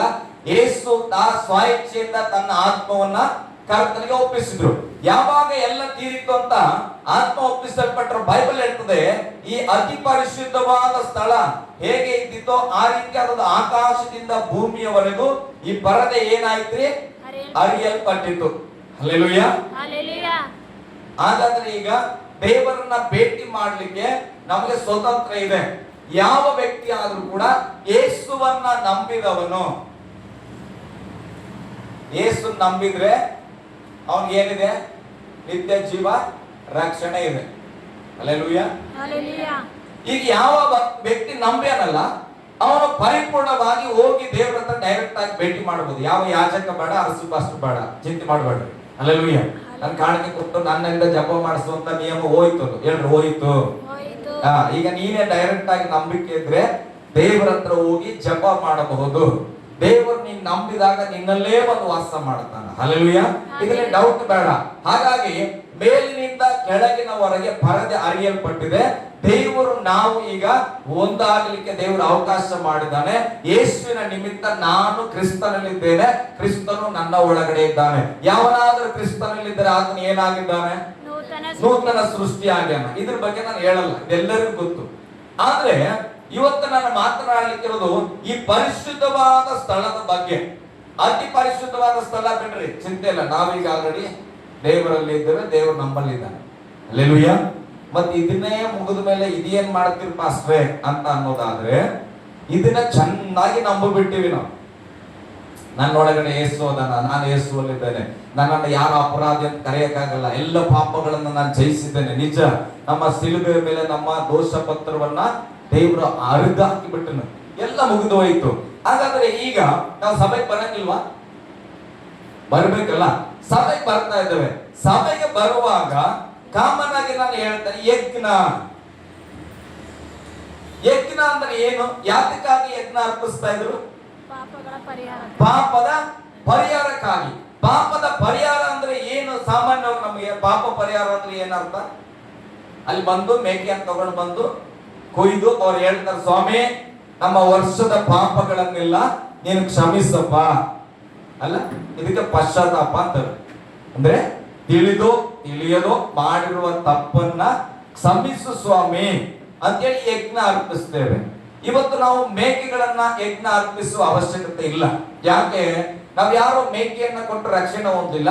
ಹೃದಯದಲ್ಲಿ ನಂಬಿ ಒಂದೆರಡು ಕಣ್ಣೀರು ಬಂದಿರ್ಬೋದು ಕೆಲವರಿಗೆ. ಯಪ್ಪಾ ನನ್ನ ಪಾಪಕ್ಕಾಗಿ ನಿನ್ ರಕ್ತ ಸುರಿಸ್ತಿಲ್ಲ ಸ್ವಾಮಿ. ಯಾವಾಗ ಅಳಿಲ್ಲ ಅಂದ್ರೆ ಗುಡ್ ಫ್ರೈಡೆ ಅಳ್ತೇವೆ. ಅವಾಗಾದ್ರೂ ಅತ್ತಿ ಏನ್ ಮಾಡಿವಿ? ದೇವರನ್ನ ಕನ್ಫೆಸ್ ಮಾಡ್ಕೊಂಡ್ವಿ, ಪಶ್ಚಾತ್ತಾಪ ಪಟ್ಟು ದೇವರ ಹತ್ರ ಒಡಂಬಡಿಕೆ ಮಾಡಿಕೊಂಡು, ದೇವರ ನನ್ನನ್ನು ಕ್ಷಮಿಸಪ್ಪ. ಈಗ ನಮಗೆ ದೇವರ ರಕ್ಷಣೆ ಕೊಟ್ಟನು. ಸ್ತೋತ್ರ. ಯಜ್ಞ ಅರ್ಪಿಸೋದಂದ್ರೆ ನಮ್ಮ ಹೃದಯದಲ್ಲಿ ದೇವರನ್ನ ನಂಬಿ, ದೇವರೇ ನಾನು ಪಾಪಿ ಸ್ವಾಮಿ, ನನ್ನ ಪಾಪನ ನೀನು ಕ್ಷಮಿಸು, ನನ್ನನ್ನ ನೀನು ಬಿಡುಗಡೆ ಮಾಡು, ನಾನು ನೀತಿವಂತನಾಗಿ ಬದುಕ್ತೇನೆ ಅಂತ ಒಡಂಬಡಿಕೆ ಮಾಡ್ತೇವೆ. ಈ ಯಜ್ಞ ಅರ್ಪಿಸುವಂತ ಸ್ಥಳದಲ್ಲಿ ಇನ್ನೊಂದು ವಿಭಿನ್ನವಾಗಿ ಮಾಡಬೇಕಾದ ಕಾರ್ಯ, ಇನ್ನು ಮುಂದೆ ನಾನು ಪಾಪ ಮಾಡಲ್ಲ ಅಂತ ಅರ್ಥ ಆಗ್ತದ್ರಿ. ಹಳೆ ಒಡಂಬಡಿಕೆಯಲ್ಲಿ ವರ್ಷ ಯಾಕೆ ಯಜ್ಞ ಅರ್ಪಿಸ್ಬೇಕಾಗಿತ್ತು ಅಂದ್ರೆ, ವರ್ಷವಿಡೀ ಮತ್ತೆ ಪಾಪ ಮಾಡ್ತಾರ ಅವರು. ಇಸ್ರಾಯೇಲ್ ಕಮ್ಮಿ ಅಲ್ಲ, ಮತ್ತೆ ಪಾಪ ಮಾಡ್ತಾರ. ಮತ್ತೆ ಹಬ್ಬ ಬಂದಾಗ ಒಂದ್ ಮೇಕೆ ತಗೊಂಡು ಬಂದು ಇಲ್ಲಿ ಹೇಳ್ತಾರ, ಸ್ವಾಮಿ ನಾವು ಯಜ್ಞವನ್ನು ಅರ್ಪಿಸಿದ್ವಿ, ನನ್ನನ್ನು ಕ್ಷಮಿಸು. ಇಲ್ಲಿ ತಗೊಂಡೋಗಿ ಒಬ್ಬ ಯಾಜಕ ಅರ್ಪಿಸ್ತಾರ, ಮತ್ತೆ 365 ದಿನ ಪಾಪ ಮಾಡೋದು. ಹಲ್ಲೆಲೂಯಾ. ಇವತ್ತು ನಾನು ಹೇಳ್ತೇನೆ, ನಾವು ಸಭೆಗೆ ಬರ್ತೇವೆ, ಇಲ್ಲಿ ಯಾವುದೇ ಅತಿ ಪರಿಶುದ್ಧವಾದ ಸ್ಥಳ ಅಂತ ಸ್ಥಳ ಇಲ್ಲ, ಒಂದೇ ಆಲಯವಾಗಿದೆ. ಬಟ್ ಈ ಯಜ್ಞದ ಪ್ರಕಾರ ಹೋದ್ರೆ ಬೈಬಲ್ ಹೇಳ್ತೇವೆ, ವಿಮೋಚನಾ ಕಾಂಡದಲ್ಲಿ ಇದನ್ನ ಯುಗ ಯುಗದವರೆಗೂ ನೀವು ಆಚರಿಸ್ಬೇಕಂತ. ಇದು ನಿಂತೋಗೋ ನಿಯಮ ಅಲ್ಲ. ಕೆಲವರು ಹೇಳ್ತಾರ, ವಾದಗಳು ನಡೆಯುವಾಗ ಯೇಸು ಸ್ವಾಮಿ ಬಂದು ಹಳೆ ಒಡಂಬಡಿಕೆಯನ್ನ ಇಲ್ದಂಗೆ ಮಾಡಿಬಿಟ್ರು. ಹಂಗೆ ಮಾಡಿಲ್ಲ. ಯೇಸು ಸ್ವಾಮಿ ಹಳೆ ಒಡಂಬಡಿಕೆಯಲ್ಲಿದ್ದ ಎಲ್ಲ ವಾಗ್ದಾನಗಳನ್ನ ನೆರವೇರಿಸಲ್ಪಟ್ಟನು. ಈಗ ಯೇಸು ಕ್ರಿಸ್ತನೇ ಹೊಸ ಒಡಂಬಡಿಕೆ ಆಗಿದ್ದಾನೆ. ಹಳೆ ಒಡಂಬಡಿಕೆ ಏನ್ ಹೇಳ್ತಾ ಇತ್ತು ಅಂದ್ರೆ, ಹಳೆ ಒಡಂಬಡಿಕೆ ಯೇಸು ಸ್ವಾಮಿಯ ಬಗ್ಗೆ ಮಾತನಾಡ್ತಾ ಇತ್ತು. ಒಬ್ಬನು ಬರ್ತಾನೆ, ಒಬ್ಬ ರಕ್ಷಕ ಬರ್ತಾನೆ, ಆತನನ್ನ ಹೇಗೆ ನಾವು ಆರಾಧಿಸೋದು ಅನ್ನುವ ವಿಚಾರಗಳನ್ನ ನಮಗೆ ಕಲಿಸಿತ್ತು. ದೇವರು ನಮ್ಮ ಸಂಗಡ ಇರಬೇಕಂದ್ರೆ ಆಗಲ್ಲ ನಾವು ಪಾಪಿಗಳು. ಅದಕ್ಕೆ ದೇವರು ಹೇಳಿದ್ರು, ನಿಮ್ಗೆ ಒಂದು ಗುಡಾರವನ್ನು ಸಿದ್ಧ ಮಾಡ್ಕೊಳ್ರಿ. ಹಲ್ಲೆಲೂಯಾ. ಈ ಗುಡಾರನ ಇಷ್ಟ ಬಂದಂಗ ಮಾಡಂಗಿಲ್ಲ. ಈ ಗುಡಾರ ಮಾಡಬೇಕಂದ್ರೆ ದೇವರು ಮೋಸೆಗೆ ಪ್ಲಾನ್ ಕೊಡ್ತಾನ. ಮೋಸೆ, ಅಗಲ ಎಷ್ಟು ಇರಬೇಕು, ಉದ್ದ ಎಷ್ಟು ಮೊಳ ಇರಬೇಕು, ಅದರಲ್ಲಿ ಅಂಗಳ ಎಷ್ಟು ಮಾಡಬೇಕು, ಪರಿಶುದ್ಧ ಸ್ಥಳವನ್ನ ಎಷ್ಟು ಸೈಜಲ್ಲಿ ಮಾಡಬೇಕು, ಅದರ ಒಳಗಡೆ ಅತಿ ಪರಿಶುದ್ಧವಾದ ಸ್ಥಳ ಎಷ್ಟಿರಬೇಕು, ಅದರ ಒಳಗಡೆ ಏನಿತ್ತು, ಮಂಜೂಸದ ಪೆಟ್ಟಿಗೆ ಇತ್ತು. ಮಂಜೂಸದ ಪೆಟ್ಟಿಗೆಯನ್ನು ಕೂಡ ದೇವರು ಅಳತೆ ಮಾಡಿಕೊಟ್ಟನು. ಹಲ್ಲೆಲೂಯಾ. 2 ಮೊಳ ಇರಬೇಕು ಉದ್ದ, 1 ಮೊಳ ಅಗಲ ಇರಬೇಕು, 1.5 ಮೊಳ ಎತ್ತರ ಇರಬೇಕು. ಇದೆಲ್ಲವನ್ನ ಬೈಬಲ್ ಅಲ್ಲಿ ದೇವರು ಬರೆಯಲ್ಪಟ್ಟನು ಈ ಒಂದು ಮಂಜೂಷ ಪೆಟ್ಟಿಗೆ ಮಾಡ್ಲಿಕ್ಕೆ. ಜಾಗೃತಿಯಾಗಿ ಅರ್ಥ ಮಾಡಿಕೊಡ್ರಿ. ದೇವರು ಯಾವುದನ್ನು ನಿಯಮವಿಲ್ಲದೆ ಕ್ರಮವಿಲ್ಲದೆ ಮನಸ್ಸಿಗೆ ಬಂದಂತೆ ಮಾಡಿಲ್ಲ. ದೇವರು ಒಂದು ಆಲಯ ನಿರ್ಮಿಸಲಿಕ್ಕೆ ಆತನ ಒಂದು ಯೋಜನೆಯನ್ನ ಕೊಟ್ಟನು ಪ್ರಿಯರೇ. ಹಲ್ಲೆಲೂಯಾ. ಗಟ್ಟಿಯಾಗಿ ಹಲ್ಲೆಲೂಯಾ. ನಾನು ಹೇಳ್ತಾನೆ, ಒಂದು ಗುಡಾರ ಇದು ಮಂಜೂಷದ ಪೆಟ್ಟಿಗೆ ಇಡ್ಲಿಕ್ಕೆ, ಒಂದು ಗುಡಾರ ಹಾಕ್ಲಿಕ್ಕೆ ದೇವರು ಅಷ್ಟು ಪ್ಲಾನ್ ಕೊಟ್ಟನು. ಅದರ ಒಳಗಿಡುವಂತ ಒಂದು ಪೆಟ್ಟಿಗೆ, ಅದರ ಒಳಗಡೆ ಏನಿದೆಯಪ್ಪ, 10 ಆಜ್ಞೆಗಳಿದೆ. ಮೋಸೆ ಬರೆಸಲ್ಪಟ್ಟಂತ 10 ಆಜ್ಞೆಗಳಿದೆ. ಆ ಆಜ್ಞೆಗಳನ್ನ ಈ ಪೆಟ್ಟಿಗೆ ಒಳಗೆ ಇಡ್ತಾರೆ. ಅದಕ್ಕೆ ಒಂದು ನಿಯಮ, ಅದು ಅದೇ ಸೈಜ್ ಅಲ್ಲಿ ಇರಬೇಕೆಂಬುದಾಗಿ. ಈಗ ನಾವು ಕೃಪೆಯಲ್ಲಿದ್ದೇವೆ, ರಕ್ಷಣೆ ಹೊಂದಿದ್ದೇವೆ. ಹಾಗಾದ್ರೆ ದೇವರು ನಮ್ಮ ಮೇಲೆ ಒಂದು ನಿಯಮ ಇಟ್ಟಿಲ್ಲ, ಹೆಂಗ್ ಬೇಕಾಗೆ ಜೀವಿಸೋದನ್ನ. ನಾನು ಹೇಳ್ತೇನೆ, ಇವತ್ತು ನಾವು ಸಭೆಗೆ ಬರುವಾಗ, ಸಭೆಗೆ ಬಂದ ಮೇಲೆ, ವರ್ಷಿಪ್ ಮಾಡಿದ್ಮೇಲೆ, ಅಲ್ಲಿ ವಾಕ್ಯ ಕೇಳಿದ ಮೇಲೆ ನಾವು ಪಶ್ಚಾತ್ತಾಪ ಪಡುವುದಲ್ಲ ಪ್ರೇರೆ. ಸಭೆಗೆ ಹೋಗ್ಬೇಕು ಅಂದುಕೊಂಡಾಗಲೇ ನಿನ್ನ ಹೃದಯದಲ್ಲಿ ಪಶ್ಚಾತ್ತಾಪ ಉಂಟಾಗಬೇಕು. ಪ್ರಸಂಗ ಪುಸ್ತಕದಲ್ಲಿ ಏನಂತ ಬರೆಯುತ್ತದೆ, ನಾನು ದೇವರ ಆಲಯಕ್ಕೆ ಹೋಗುವಾಗ ನನ್ನ ಹೆಜ್ಜೆಗಳನ್ನ ಹೋದ್ಮೇಲಲ್ಲ, ಮನೆಗೆ ಅರಮನೆ ಒಳಗೆ ಹೋಗಿದ್ಮೇಲೆ ಅಯ್ಯೋ ಕೆಸರು ತೊಳ್ಕೊಂಬಂದ್ರೆ ಅಂತೀರಾ? ಅರಮನೆ ಒಳಗೆ ಹೋಗಕ್ಕಿಂತ ಮುಂಚೆ ಕಾಲು ತೊಳೆದಿವ, ಚೆನ್ನಾಗಿದ್ದೀನ, ಏನೋ ಡಸ್ಟ್ ಇದನ್ನ ನೋಡ್ಕೊಂಡು ತೊಳ್ಕೊಂಡು ಸೂಟ್ಕೊಂಡು ಏನ್ ಮಾಡ್ತಾರೆ, ಆಮೇಲೆ ಒಳಗೆ ಬರ್ತೀವಿ. ಹಾಗೆ ಆಲಯಕ್ಕೆ ನೀನು ಬರುವುದಕ್ಕೆ ತೀರ್ಮಾನ ಮಾಡಿದಾಗ 1 ವಾರ ಹೆಂಗೆ ಬದುಕಿದ್ದಿ ಮಗ, 1 ವಾರ ಹೇಗಿತ್ತು ನಿನ್ನ ಮಾತುಗಳು, ನೀನು ವಾರ ಎಲ್ಲ ಕಣ್ಣಲ್ಲಿ ಏನ್ ಕಂಡಿದ್ದೆ, ಕಿವಿಯಲ್ಲಿ ಏನ್ ಕೇಳಿಸ್ಕೊಂಡೆ, ಬಾಯಲ್ಲಿ ಏನ್ ಮಾತಾಡಿದೆ ಮಗ. ಅದರ ಸಭೆಗೆ ಹೋಗೋಕ್ಕಿಂತ ಮುಂಚೆ ಪಶ್ಚಾತ್ತಾಪ ಪಡಬೇಕು. ದೇವ್ರೇ, ನಿನ್ನ ಆಲಯಕ್ಕೆ ಬರ್ತಾ ಇದ್ದೀನಪ್ಪ, ನನ್ನನ್ನ ಕ್ಷಮಿಸು ಸ್ವಾಮಿ, ತಿಳಿದೋ ತಿಳಿಯಲಾರದೆ ನಾನು ಪಾಪ ಮಾಡಿದ್ದೇನೆ. ಈ ಯಜ್ಞ ಅಂದ್ರೆ ಕುರಿ ಅರ್ಪಿಸೋದಲ್ಲ, ನಿನ್ನ ಹೃದಯದಲ್ಲಿ ಪಶ್ಚಾತ್ತಾಪ ಪಡ್ತಿಲ್ಲ, ಅದು ನಿಜವಾದ ಯಜ್ಞ. ಅದಕ್ಕೆ ವಾಕ್ಯ ಹೇಳುತ್ತದೆ, ಯಜ್ಞವನ್ನ ಅರ್ಪಿಸುವುದಕ್ಕಿಂತ ನನ್ನ ಮಾತನ್ನ ಕೇಳುವುದು ಲೇಸು. ಸುಮ್ಮನೆ ಕುರಿ ಕುಯ್ಯೋದ್ರಿಂದ ಬರ್ತಾ ಮೊದ್ಲೇನ್ ಮಾಡ್ಬೇಕು, ಪಶ್ಚಾತ್ತಾಪ ಪಡ್ಬೇಕು. ಹೇಳ್ರಿ, ಪಶ್ಚಾತ್ತಾಪ. ಸಭೆ ಒಳಗಡೆ ಬರುವ, ಸ್ವಾಮಿ ನನ್ನ ಸಂಸ್ಬಿಡಪ್ಪ, ಇವತ್ತು ನಾನು ನಿನ್ನ ಆಲಯದಲ್ಲಿ ಬರ್ತದೆ, ನನಗೆ ಹೊಸ ಬಲ ಕೊಡು, ಹೊಸ ಕೃಪೆಯಿಂದ ತುಂಬಿಸು, ನಾನು ನೆಕ್ಸ್ಟ್ ವಾರ ಹೇಗ್ ಬದುಕ್ಬೇಕು ನಾನು ಕಲಿಸ್ಕೊಡು. ಒಳಗೆ ಬರ್ತೀರಿ, ಸ್ತೋತ್ರ. ಕೆಲವರು ಇದರಿಂದ ಒಳಗೆ ಬರ್ತಾ ಇಲ್ಲ, ಸಭೆ ಒಳಗಲ್ಲ, ಸಭೆ ಒಳಗೆ ಬರ್ತೇವೆ. ವಾರ ಏನ್ ಮಾಡ್ತೇವೆ ಅಂದ್ರೆ ಬರ್ತೇವೆ, ಕಾಂಟೆಸ್ಟ್ ಮಾಡ್ತೇವೆ, ಇಲ್ಲಿ ದೇವರ ಹತ್ರ ಪಶ್ಚಾತ್ತಾಪ ಪಡ್ತೇವೆ, ದೇವ್ರು ನನ್ನ ಪಾಪ ಕ್ಷಮಿಸಪ್ಪ ಅಂತ ಹೇಳ್ತಾರೆ, ಮತ್ತೆ ಹೋಗ್ತೇವೆ. ಮತ್ತೆ ನೆಕ್ಸ್ಟ್ ವಾರ ಬರುವಾಗ ಸಭೆ ಬರೋಕ್ಕಿಂತ ಫಾಸ್ಟ್ ಹೇಳಲ್ಲ, ದೇವ್ರ ನನ್ನ ತಪ್ಪನ್ನು ಕ್ಷಮಿಸಪ್ಪ. ಇಸ್ರಾಯೇಲ್ ನಾವು ಅಲ್ಲ, ಒಡಂಬಡಿಕೆ ಇಸ್ರಾಯೇಲ್ ಹೊಸ ಒಡಂಬಡಿಕೆಯಲ್ಲಿ ದೇವರ ಮಕ್ಕಳಾಗಿದ್ದೇವೆ. ಹಲ್ಲೆಲೂಯಾ. ನಮ್ಮ ಜೀವಿತ ಬದಲಾಗಿದೆ. ನಾವು ಮೇಲಿನವರು. ಹೇಳ್ರಿ, ನಾವು ಮೇಲಿನವರು. ಮೇಲಿಂದ ಉದ್ರ್ಯಾರ. ಹೌದು ಸ್ವಾಮಿ, ವಾಕ್ಯ ಹೇಳುತ್ತೆ ನೀವು ಮೇಲಿನವರು. ಹಲ್ಲೆಲೂಯಾ. ಹಾಗಾದ್ರೆ ಈ ಪಶ್ಚಾತ್ತಾಪದಲ್ಲೇ ಕೆಲವರು ಕ್ರೈಸ್ತರೇ ಅದಾರ. ವಾರ ಆಯ್ತಂದ್ರೆ ಏನ್ ಮಾಡಂದ್ರೆ ತಪ್ಪೊಪ್ಪಿಗೆ ಮಾಡೋದು ದೇವ್ರ ಹತ್ರ. ದೇವರೇ ಕ್ಷಮಿಸ್ಬಿಡಪ್ಪ, ನಾನು ತಪ್ಪು ಮಾಡೀನಿ, ಕ್ಷಮಿಸ್ಬಿಡು ಸ್ವಾಮಿ. ಇಷ್ಟೇ ಮುಗೀತು. ಇಲ್ಲಿ ಬರ್ತಾರ, ಇದೊಂದು ಯಜ್ಞ ಅರ್ಪಿಸ್ತಾರ, ವಾಪಸ್ ಹೇಳ್ತಾರೆ. ಅವ್ರ ಸಭೆ ಒಳಗೆ ಬಂದಿಲ್ಲ ಅಂತ ಅರ್ಥ. ಹಲ್ಲೆಲೂಯಾ. ನಾನು ದೇವ್ರ ಹತ್ರ ಹೋಗಿದ್ದ, ಎಲ್ಲ ತಪ್ಪೊಪ್ಕೊಂಡ್ಬಿಟ್ಟಿನಿ, ದೇವ್ರ ಹತ್ರ ಎಲ್ಲ ಪ್ರಾರ್ಥನೆ ಮಾಡೀನಿ. ನೀನ್ ಸಭೆಗೆ ಬಂದಿಲ್ಲ ಮಗ, ನೀವು ಹೊರಗೆ ನಿಂತಿ ಪಶ್ಚಾತ್ತಾಪ ಪಟ್ಟ ಅಂತ ಲೆಕ್ಕ. ನಾವೇನಂತ ಇಲ್ಲಿ ಬಂದ್ವಿ, ನಾವು ವಾಕ್ಯ ಕೇಳಿವಿ, ಕೂತು ನಿಜ ಎಲ್ಲ ಮಾಡಿಯ. ಬರೀ ವಾರ ನೀನ್ ಪಶ್ಚಾತ್ತಾಪದ ಮನಸ್ಸೇ ಇದ್ರೆ ಬರೀ ಯಜ್ಞ ಅರ್ಪಿಸೋದ್ರಾಗಿ ಇದ್ವಿ, ಇನ್ನ ಅಂಗಳಕ್ಕೂ ನೀನ್ ಬರ್ಲಿಲ್ಲ. ಹಲ್ಲೆಲೂಯಾ. ಒಂದು ಸಾರಿ ಪಶ್ಚಾತ್ತಾಪ ಪಟ್ಟರೆ ನಾವು ಒಡಂಬಡಿಕೆ ಮಾಡೋದು, ಇನ್ನು ಮುಂದೆ ನಾನು ಈ ತಪ್ಪನ್ನ ಮಾಡಂಗಿಲ್ಲ. ಹಲ್ಲೆಲೂಯಾ. ಅದನ್ನ ಹೇಳಿದಾಗ ನಾವು ಈ ಅಂಗಳಕ್ಕೆ ಬರ್ತೇವೆ. ಹೆಚ್ಚಾಗಿ ಸಮಯ ಅದು ಹೋಯ್ತು. ನಾನೀಗ ಈ ಅಂಗಳದ ಬಗ್ಗೆ ಮಾತಾಡ್ತಾ ಇದ್ದೇನೆ. ಇದೇ ಇವತ್ತಿನ ನಿಜವಾದ ಸಭೆ. ಹಲ್ಲೆಲೂಯಾ. ಅತಿ ಪರಿಶುದ್ಧವಾದ ಸ್ಥಳ ಬಿಡ್ರಿ, ದೇವರು ನಿಮ್ಮೊಳಗಡೆ ಅದನ್ನ ನಿಜ. ಆದ್ರೆ ನಾವು ಬದುಕಿರುವ ದಿನವೆಲ್ಲ ಇಲ್ಲಿಯ ಕಾರ್ಯದಲ್ಲಿ ನಾವಿದ್ದೇವೆ. ಈ ಅತಿ ಪರಿಶುದ್ಧ ಅಂಗಳಕ್ಕೆ ಬಂದಾಗ ನಾವು ಏನನ್ನ ನೋಡ್ತೇವೆ? ವಿಮೋಚನ ಕಾಂಡಕ್ಕೆ ಬನ್ರಿ, ಸ್ವಲ್ಪ ವಚನ ಓದಿಸ್ಬೇಕಲ್ಲ, ಹಂಗೆ ಹೇಳ್ಬಿಟ್ರೆ ಏನ್ ಹೇಳಿದ್ರು ನಮ್ಮ ಪಾಸ್ಟ್ ಕತೆ ಅನಿಸ್ತದೆ. ವಿಮೋಚನ ಕಾಂಡ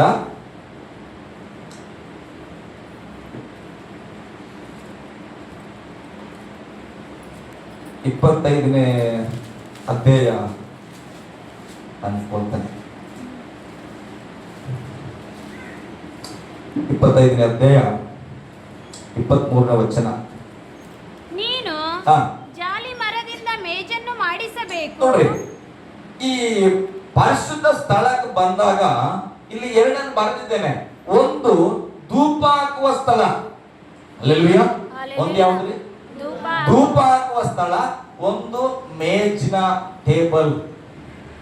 ಈ ಪರಿಶುದ್ಧ ಅಂಗಳದಲ್ಲಿ ಏನಿರ್ತಂದ್ರೆ ಒಂದು ಕಡೆ ಧೂಪ ಹಾಕುವಂತ ಸ್ಥಳ ಇರ್ತದೆ, ಒಂದು ಕಡೆ ಮೇಜ್ ಇರುತ್ತೆ. ಹಲ್ಲೆಲೂಯಾ. ಗಟ್ಟಿಯಾಗಿ ಹಲ್ಲೆಲೂಯಾ. ಧೂಪ ಹಾಕ್ತೇವೆ. ಧೂಪ ಅಂದ್ರೆ ಯಾವ್ದಕ್ಕೆ ಹೋಲಿಕೆ ಆಗುತ್ತೆ? ಈಗ ಹೊರಗಡೆ ಪಶ್ಚಾತ್ತಾಪ ಪಟ್ರೆ ಯಜ್ಞ ಅನ್ನೋದು ಏನು? ಪಶ್ಚಾತ್ತಾಪ. ನಮ್ಮ ತಪ್ಪುಗಳನ್ನ ಒಪ್ಪಿಕೊಂಡು ನಾವು ಬದಲಾದ ಹೃದಯ ತೆಗೆದುಕೊಂಡು ಒಳಗೆ ಬರ್ತೇವೆ. ಒಳಗೆ ಬಂದ ಮೇಲೆ, ಸಭೆಗೆ ಬಂದ ಮೇಲೆ ನೆಕ್ಸ್ಟ್ ಕಾರ್ಯ. ಕೆಲವರು ಏನ್ ಮಾಡಲ್ಲ ಅಂದ್ರೆ ಆ ಅಂಗಳನ್ನ ದಾಟ್ಕೊಂಡು ಬಂದ್ಬಿಡ್ತಾರೆ, ಪಶ್ಚಾತ್ತಾಪನೆ ಪಡಂಗಿಲ್ಲ, ಡೈರೆಕ್ಟ್ ಬಂದ್ಬಿಡ್ತಾರ ಧೂಪ ಹಾಕಕ್ಕೆ. ಅಂತವ್ರು ಕೂಡ ಅದಾರ. ಹಲ್ಲೆಲೂಯಾ. ಆದ್ರೆ ನಿಯಮ ಏನು? ಮೊದಲು ಪಶ್ಚಾತ್ತಾಪದಿಂದ ಪರಿಶುದ್ಧ ಸ್ಥಳಕ್ಕೆ ಬಂದ ಮೇಲೆ ಬೈಬಲ್ ಹೇಳುತ್ತೆ ಅಲ್ಲಿ ಧೂಪ ಹಾಕುವ ಸ್ಥಳ ಇದೆ. ಅಲ್ಲಿ ಬಂದು ಏನ್ ಮಾಡ್ಬೇಕು? ಏನ್ ಮಾಡ್ಬೇಕ್ರಿ? ಅಡಿಗೆ ಮನೆಗೆ ಹೋದ್ರಿ ಅಂತ ಇಟ್ಕೊಳ್ರಿ. ಏನ್ ಮಾಡ್ತೀರಿ ಅಡಿಗೆ ಮನೆಗೆ ಹೋದ್ರೆ? ಬಹಳ ಸಿಂಪಲ್. ಧೂಪ ಹಾಕೋ ಸ್ಥಳ ಇತ್ತಂದ್ರೆ ಏನ್ ಧೂಪ ಹಾಕ್ತಾವ? ಮಕ್ಳು ಕೇಳಿದ್ರೆ ಹೇಳ್ತಾವ. ಹಲ್ಲೆಲೂಯಾ. ಯಾಕೆ ಹಂಗ ಭಯ ಪಡ್ತೀನಿ? ನಾನ್ ನಿಮ್ಮಂತ ಮನುಷ್ಯ, ನಿಮ್ಮಂತ ಕಲಿಯಕತ್ತೀನಿ ನಾನು. ಹಲ್ಲೆಲೂಯಾ. ನೋಡ್ರಿ, ಅಲ್ಲಿ ಏನಿರ್ತದೆ? ಹೊರಗೆ ಬಲಿಪೀಠ ಇದ್ದಿತ್ತು, ಅದೇ ಯಜ್ಞ. ಅಲ್ಲಿ ಬಲಿ ಆಗೋದು. ನಾವು ಪಾಪದ ಪಾಲಿಗೆ ಸತ್ಯೋಸ್ವಾಮಿ ಅಂತೇಳಿ ಈಗ ಸಭೆ ಒಳಗಡೆ ಬಂದ್ವಿ ಪರಿಶುದ್ಧ ಸ್ಥಳಕ್ಕೆ. ಅಲ್ಲಿ ಬಂದಾಗ ಧೂಪ ಹಾಕುವಂತದನ್ನ ನೋಡಿದ್ಮೇಲೆ ಏನ್ ಮಾಡ್ತೀರಿ? ಧೂಪ ಹಾಕ್ತೇವೆ. ಹಲ್ಲೆಲೂಯಾ. ಧೂಪ ಅನ್ನೋ ಪದಕ್ಕೆ ಏನಾದ್ರೂ ಅರ್ಥ ಬೈಬಲ್ ಅಲ್ಲಿ ಎಲ್ಲಾದ್ರೂ ಓದಿದ್ದೀರಾ?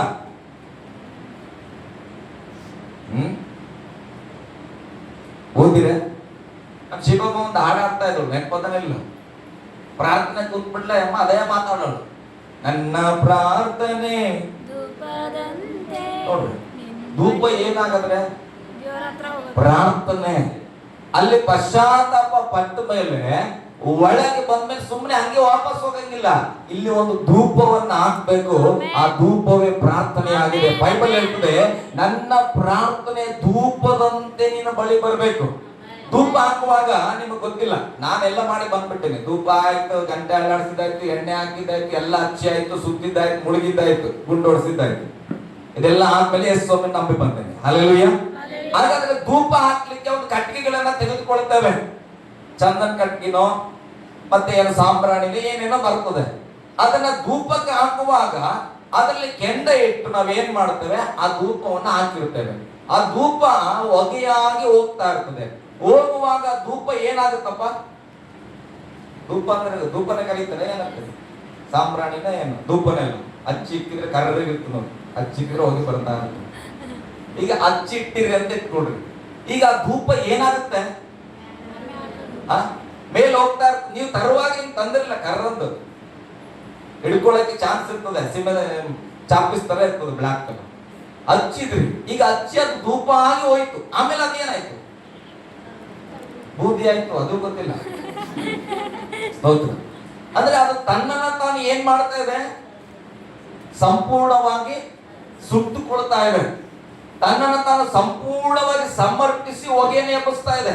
ಆ ಹೊಗೆ ಮೇಲೆ ಹೋಗ್ತಾ ಇದೆ. ಪ್ರಾರ್ಥನೆ ಸುಮ್ಮನೆ ಸ್ತೋತ್ರ ಸ್ತೋತ್ರ ಹೇಳೋದಲ್ಲ.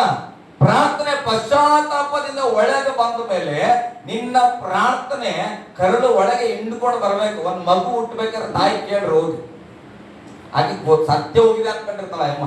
ಆಮೇಲೆ ನರ್ಸ್ ಬಂದು ಹೇಳ್ಬೇಕು, ಸಿಸ್ಟರ್ ನಿಮ್ಗೊಂದು ಮಗು ಆಗಿದೆ ಅಂತ ಹೇಳಿದ್ರೆ ಬದುಕಿಲ್ಲ ಅಂತ ಅರ್ಥ. ಹಲ್ಲೆಲೂಯಾ. ಇಲ್ಲಾಂದ್ರೆ ಗೋವಿಂದ ಅಂತ.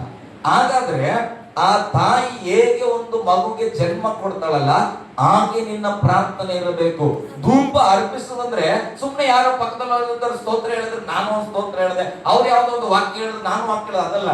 ನಿನ್ನ ಅಂತರಾಳದಿಂದ ಸ್ತೋತ್ರ ಸಲ್ಲಿಸಿದ್ರೆ ಆ ಧೂಪ ಹೇಗೆ ಹೋಗ್ತಾ ಇತ್ತಲ್ಲ ಪರಲೋಕದ ಕಡೆಗೆ, ಹಾಗೆ ನಿನ್ನ ಪ್ರಾರ್ಥನೆ ನೋಡಿ ಇಲ್ಲಿ ಇರ್ತದಂತೆ ತಗಡ ಹಾಕಿ, ಇಲ್ಲಿ ನೀವೀಗ ಧೂಪ ಹಾಕಿ ತಗಡ ಇದೆ ನಾನು ಹೋಗಲ್ಲ ಅಂತದ, ಏನ್ ಮಾಡ್ತದ? ಈಗ ಸ್ವಲ್ಪ ಸಂಧಿ ಸಿಕ್ಕರೆ ಸಾಕು, ಆ ಸಂಧಿಯಿಂದ ಕೂಡ ಅದು ಜಾಗ ಮಾಡ್ಕೊಂಡು ಏನ್ ಮಾಡ್ತದೆ, ಅದು ಹೋಗ್ಬೇಕ ಸ್ಥಳಕ್ಕೆ ಹೋಗ್ತದೆ. ನಿನ್ನ ಪ್ರಾರ್ಥನೆ ಆ ಪಶ್ಚಾತ್ತಾಪ ಪಟ್ಟು ಭಕ್ತಿಯಿಂದ ಪ್ರಾರ್ಥನೆ ಮಾಡಿದ್ರೆ ಕೋಟಿ ಜನ ಜಗಳ ಆಡ್ತಾ ಇರಲಿ, ಅದ್ರ ಮೊದಲು ನಿನ್ನ ಪ್ರಾರ್ಥನೆ ದೇವರು ಮುಟ್ತದೆ. ಹಲ್ಲೆಲೂಯಾ. ದೇವರು ಅದನ್ನ ಹೇಳ್ತಾನೆ, ಅಂಗಳಕ್ಕೆ ಬಂದ ಮೇಲೆ ಧೂಪ ಹಾಕೋದನ್ನ ಅಭ್ಯಾಸ ಮಾಡ್ರಿ. ಇವತ್ತು ನಾವು ಧೂಪ ಹಾಕ್ತಾ ಇಲ್ಲ, ಆ ಧೂಪಕ್ಕೆ ಹೋಲಿಕೆಯಾಗಿ ಪ್ರಾರ್ಥನೆ ಇದೆ. ವಚನ ಓದೋಣ, ಕೀರ್ತನೆ 141 2ನೇ ವಚನ ಓದ್ರಿ. ವಚನ ಓದಿಸ್ತೇ ಮುಂದೆ ಹೋಗ್ಬಿಟ್ರೆ ನಿಮ್ಗೆ ಕನ್ಫ್ಯೂಸ್ ಆಗ್ಬಾರ್ದು. ನೋಡ್ರಿ, ನನ್ನ ಪ್ರಾರ್ಥನೆಯು ಧೂಪದಂತೆಯೂ, ನೋಡ್ರಿ, ನಾನು ಕೈ ಎತ್ತುವುದು ಸಂಧ್ಯಾ ನೈವೇದ್ಯದಂತೆಯೂ. ಕೆಲವರು ಕೈ ಎತ್ತಂದ್ರೆ ರೋಗಪ್ಪ ಬೇಜಾರು ಮಾಡ್ಕೊಳ್ಳಲ್ಲ. ಸಭೆಯಲ್ಲಿ ಕೈ ಎತ್ತಿ ಆರಾಧನೆ ಮಾಡೋಣ, ಇನ್ಸರ್ಟ್ ಮಾಡಿದ್ದು ಹೊರಗೆ ಬಂದ್ಬಿಡ್ತದೆ ಕೈ ಎತ್ತಿದ್ರೆ. ಸ್ತೋತ್ರ. ಮನೆಯಲ್ಲೇ ಹೆಣ್ಮಕ್ಳು ಇಲ್ಲಿಗೆ 2 ಪಿನ್ ಹಾಕೊಂಡ್ ಬರ್ಬೇಕು, ಬೇಜಾರು ಮಾಡ್ಕೋಬಾರ್ದು. ಹಲ್ಲೆಲೂಯಾ. ಇಲ್ಲ ಸರ್ ನಾನು ಸೀರೆ ಉಟ್ಕೊಂಡು ಅವೆಲ್ಲ ನಾನು ಕಂಪ್ಲೇಂಟ್ ಹೇಳ್ಬೇಡ, 100 ಹಾಕೊಂಡು ಬಾ. ಹಲ್ಲೆಲೂಯಾ. ಇಲ್ಲ 2 ಪಿನ್ ಹಾಕೊಂಡು ಬಾ. ಇಲ್ಲೆಲ್ಲ ಬಂದು ಸಭೆಯಲ್ಲಿ ನಾವು ಡ್ರಾಮಾ ಹಚ್ಬಾರ್ದು. ಬೈಬಲ್ ಹೇಳುತ್ತೆ, ನಾನು ಕೈ ಎತ್ತುವುದು ಸಂಧ್ಯಾ ನೈವೇದ್ಯದಂತೆ. ಹಲ್ಲೆಲೂಯಾ. ನಿಮ್ಗೆ ಗೊತ್ತಿಲ್ಲ ಇವೆಲ್ಲ ಪದಗಳು. ಸಂಧ್ಯಾ ನೈವೇದ್ಯ ಅಂದ್ರೆ ತಮ್ಮನ್ನ ತಾವು ತ್ಯಾಗ ಮಾಡ್ಕೊಂಡು ಕೂತಿರ್ತಾರೆ, ಒಂದೇ ಶ್ವಾಸವನ್ನ ತೆಗೆದುಕೊಂಡು ಯಾರ ಕಡೆ ಗಮನಿಸದೆ ಲೋಕವನ್ನ ಮರೆತವರಾಗಿ ಕುಂತು ಯೋಗ ಮಾಡೋಕೆ ಸಂಧ್ಯಾ ನೈವೇದ್ಯ ಅಂತ ಕರೀತಾರೆ. ಹಲ್ಲೆಲೂಯಾ. ದೇವರು ನನ್ನ ಪ್ರಾರ್ಥನೆ ಧೂಪದಂತೆ, ನಾನು ಕೈ ಎತ್ತಿ ದೇವರೇ ಸ್ತೋತ್ರ ಅಂತ ಹೇಳ್ತೇವಲ್ಲ, ಅದು ಸಂಧ್ಯಾ ನೈವೇದ್ಯದಂತೆ. ನಾವೇನಂತ ಪಾಸ್ಟ್ ಕೈ ಎತ್ತಿದ್ರೆ ಎತ್ತಬೇಕೆ, ಇಳಿಸಿದ್ರೆ ಇಳಿಸ್ಬೇಕು, ಗೊತ್ತೇ ಇಲ್ಲ. ಕೆಲವು ಪಾಸ್ಟ್ಗಳಿಗೂ ಗೊತ್ತಿಲ್ಲ ಯಾಕೆ ಕೈ ಎತ್ತಂತೇವೆ ಅಂತ ಗೊತ್ತಿಲ್ಲ, ಹೇಳ್ಕೊಟ್ಟಿಲ್ಲ, ನಾನು ಹೇಳ್ಕೊಟ್ಟಿಲ್ಲ, ಇವತ್ತು ಹೇಳ್ಕೊಡ್ತಾ ಇದ್ದೀನಿ. ಹಲ್ಲೆಲೂಯಾ. ಕೈ ಎಬ್ಬಿಸ್ಬೇಕ್ರಿ. ಅದ್ರ ಅರ್ಥ, ಒಬ್ಬ ತಪ್ಪಿಗಸ್ತನ ಏನಾದ್ರೂ ಓಡೋಗ್ತಾ ಇದ್ರೆ ಪೊಲೀಸ್ ಏನ್ ಮಾಡ್ತಾನ, ಹ್ಯಾಂಡ್ಸ್ ಅಪ್ ಅಂತ ಹೇಳಿ ಗನ್ ಹಿಡಿದ್ರೆ ಅವ್ನು ಏನ್ ಮಾಡ್ತಾನ್ರಿ, ಮೊಣಕಾಲಚ್ಚಿ ಅವ್ರು ಕೈ ಎತ್ಬಿಡ್ತಾನ. ಅದರ ಅರ್ಥ ನಾನು ಎಲ್ಲೂ ಓಡೋಗಲ್ಲ, ನಾನು ಏನ್ ಮಾಡಲ್ಲ, ನಿಮ್ಗೆ ಸರೆಂಡರ್ ಆಗಿನ ಅಷ್ಟೇ. ಬಹಳ ಸಿಂಪಲ್. ದೇವರ ಹತ್ರ ಬಂದು ಕಣ್ಣು ಮುಚ್ಚಿ ನಮ್ಮ ಕೈಗಳನ್ನು ಎಬ್ಬಿಸೋದು. ಅಪ್ಪ ನಾನು ಏನಿಲ್ಲ ಸ್ವಾಮಿ, ನನ್ನನ್ನು ನಿನಗೆ ಒಪ್ಪಿಸ್ಬಿಟ್ಟಿದ್ದೇನೆ. ಹಲ್ಲೆಲೂಯಾ. ಗಟ್ಟಿಯಾಗಿ ಹಲ್ಲೆಲೂಯಾ. ಒಪ್ಸಂಗಿಲ್ಲ, ಹೋಗ್ಲಿ ಪರವಾಗಿ, ಒಪ್ಪಿಸ್ತೋರ್ ಬಗ್ಗೆ ಬೇರೆ ಚರ್ಚೆ. ಮಾತಿದ್ರೆ ಕೈ ಎತ್ಬಿಡ್ತಾರಪ್ಪ, ನೀನು ಮಾಡಂಗಿಲ್ಲ, ಮಾಡುದು ಆ ಅಮ್ಮ ಕಿವಿ ಬಿದ್ದ ಪಾಪ ನಾಳೆಯಿಂದ ಆ ಅಮ್ಮ ಕೈ ಎತ್ತಕ್ಕೆ ನಾಚಿಸ್ಕೊಳ್ತಾನೆ.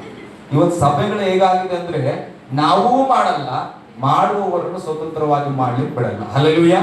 ನಾವ್ ಅಂತವ್ರಿಲ್ಲ ನಮ್ಮ ಸಭೆಯಲ್ಲಿ ಕೆಲವು ಕಡೆ. ಹಲ್ಲೆಲೂಯಾ. ಇಲ್ಲಲ್ಲ ನಾವಂಗ ಓಕೆ ಸ್ತೋತ್ರ. ನಂಬಿಕೆ ಮಾತುಗಳು ಆಡ್ಬೇಕು ಅವಾಗ ಅಲ್ಲ, ನಂಬಿಕೆ ಮಾತಾಡ್ಬೇಕು, ನಂಬಿಕೆ ಮಾತಾಡಬೇಕು. ಅರ್ಥ ಆಗಿದಿಲ್ಲ. ಪ್ರಾರ್ಥನೆ ಅನ್ನುವುದು ಧೂಪದಂತೆ ದೇವರಿಗೆ ಸಮರ್ಪಿಸುವಂಥದ್ದು. ಕೈಗಳನ್ನೆತ್ತಿ ಸ್ತೋತ್ರ ಮಾಡುವಾಗ ಸಂಧ್ಯಾ ನೈವೇದ್ಯದಂತೆಯೂ ನಿನಗೆ ಸಮರ್ಪಕವಾಗಲ್ಲ. ಯಾವುದೋ ಮನುಷ್ಯರ ಮುಂದೆ ನಾವು ಕೈ ಎತ್ತಲಿಲ್ಲ, ನನ್ನ ಸರ್ವಶಕ್ತನಾದ ದೇವರಿಗೆ ನಾನು ಕೈ ಎತ್ತಲ್ಪಡ್ತಾ ಇದ್ದೇನೆ. ಹಲ್ಲೆಲೂಯಾ. ಓಕೆ, ಅದಾದ ಮೇಲೆ ನಮಗೆ ಕಾಣಿಸೋದು ಈಗ ಪ್ರಾರ್ಥನೆ ಪಶ್ಚಾತ್ತಾಪ ಆಯ್ತು, ಒಳಗೆ ಬಂದ್ವಿ, ಈಗ ಪ್ರಾರ್ಥನೆ ಮಾಡಿದ್ವಿ, ಧೂಪದಂತೆ ದೇವರಿಗೆ ಸಲ್ಲಿಸಿದ್ವಿ.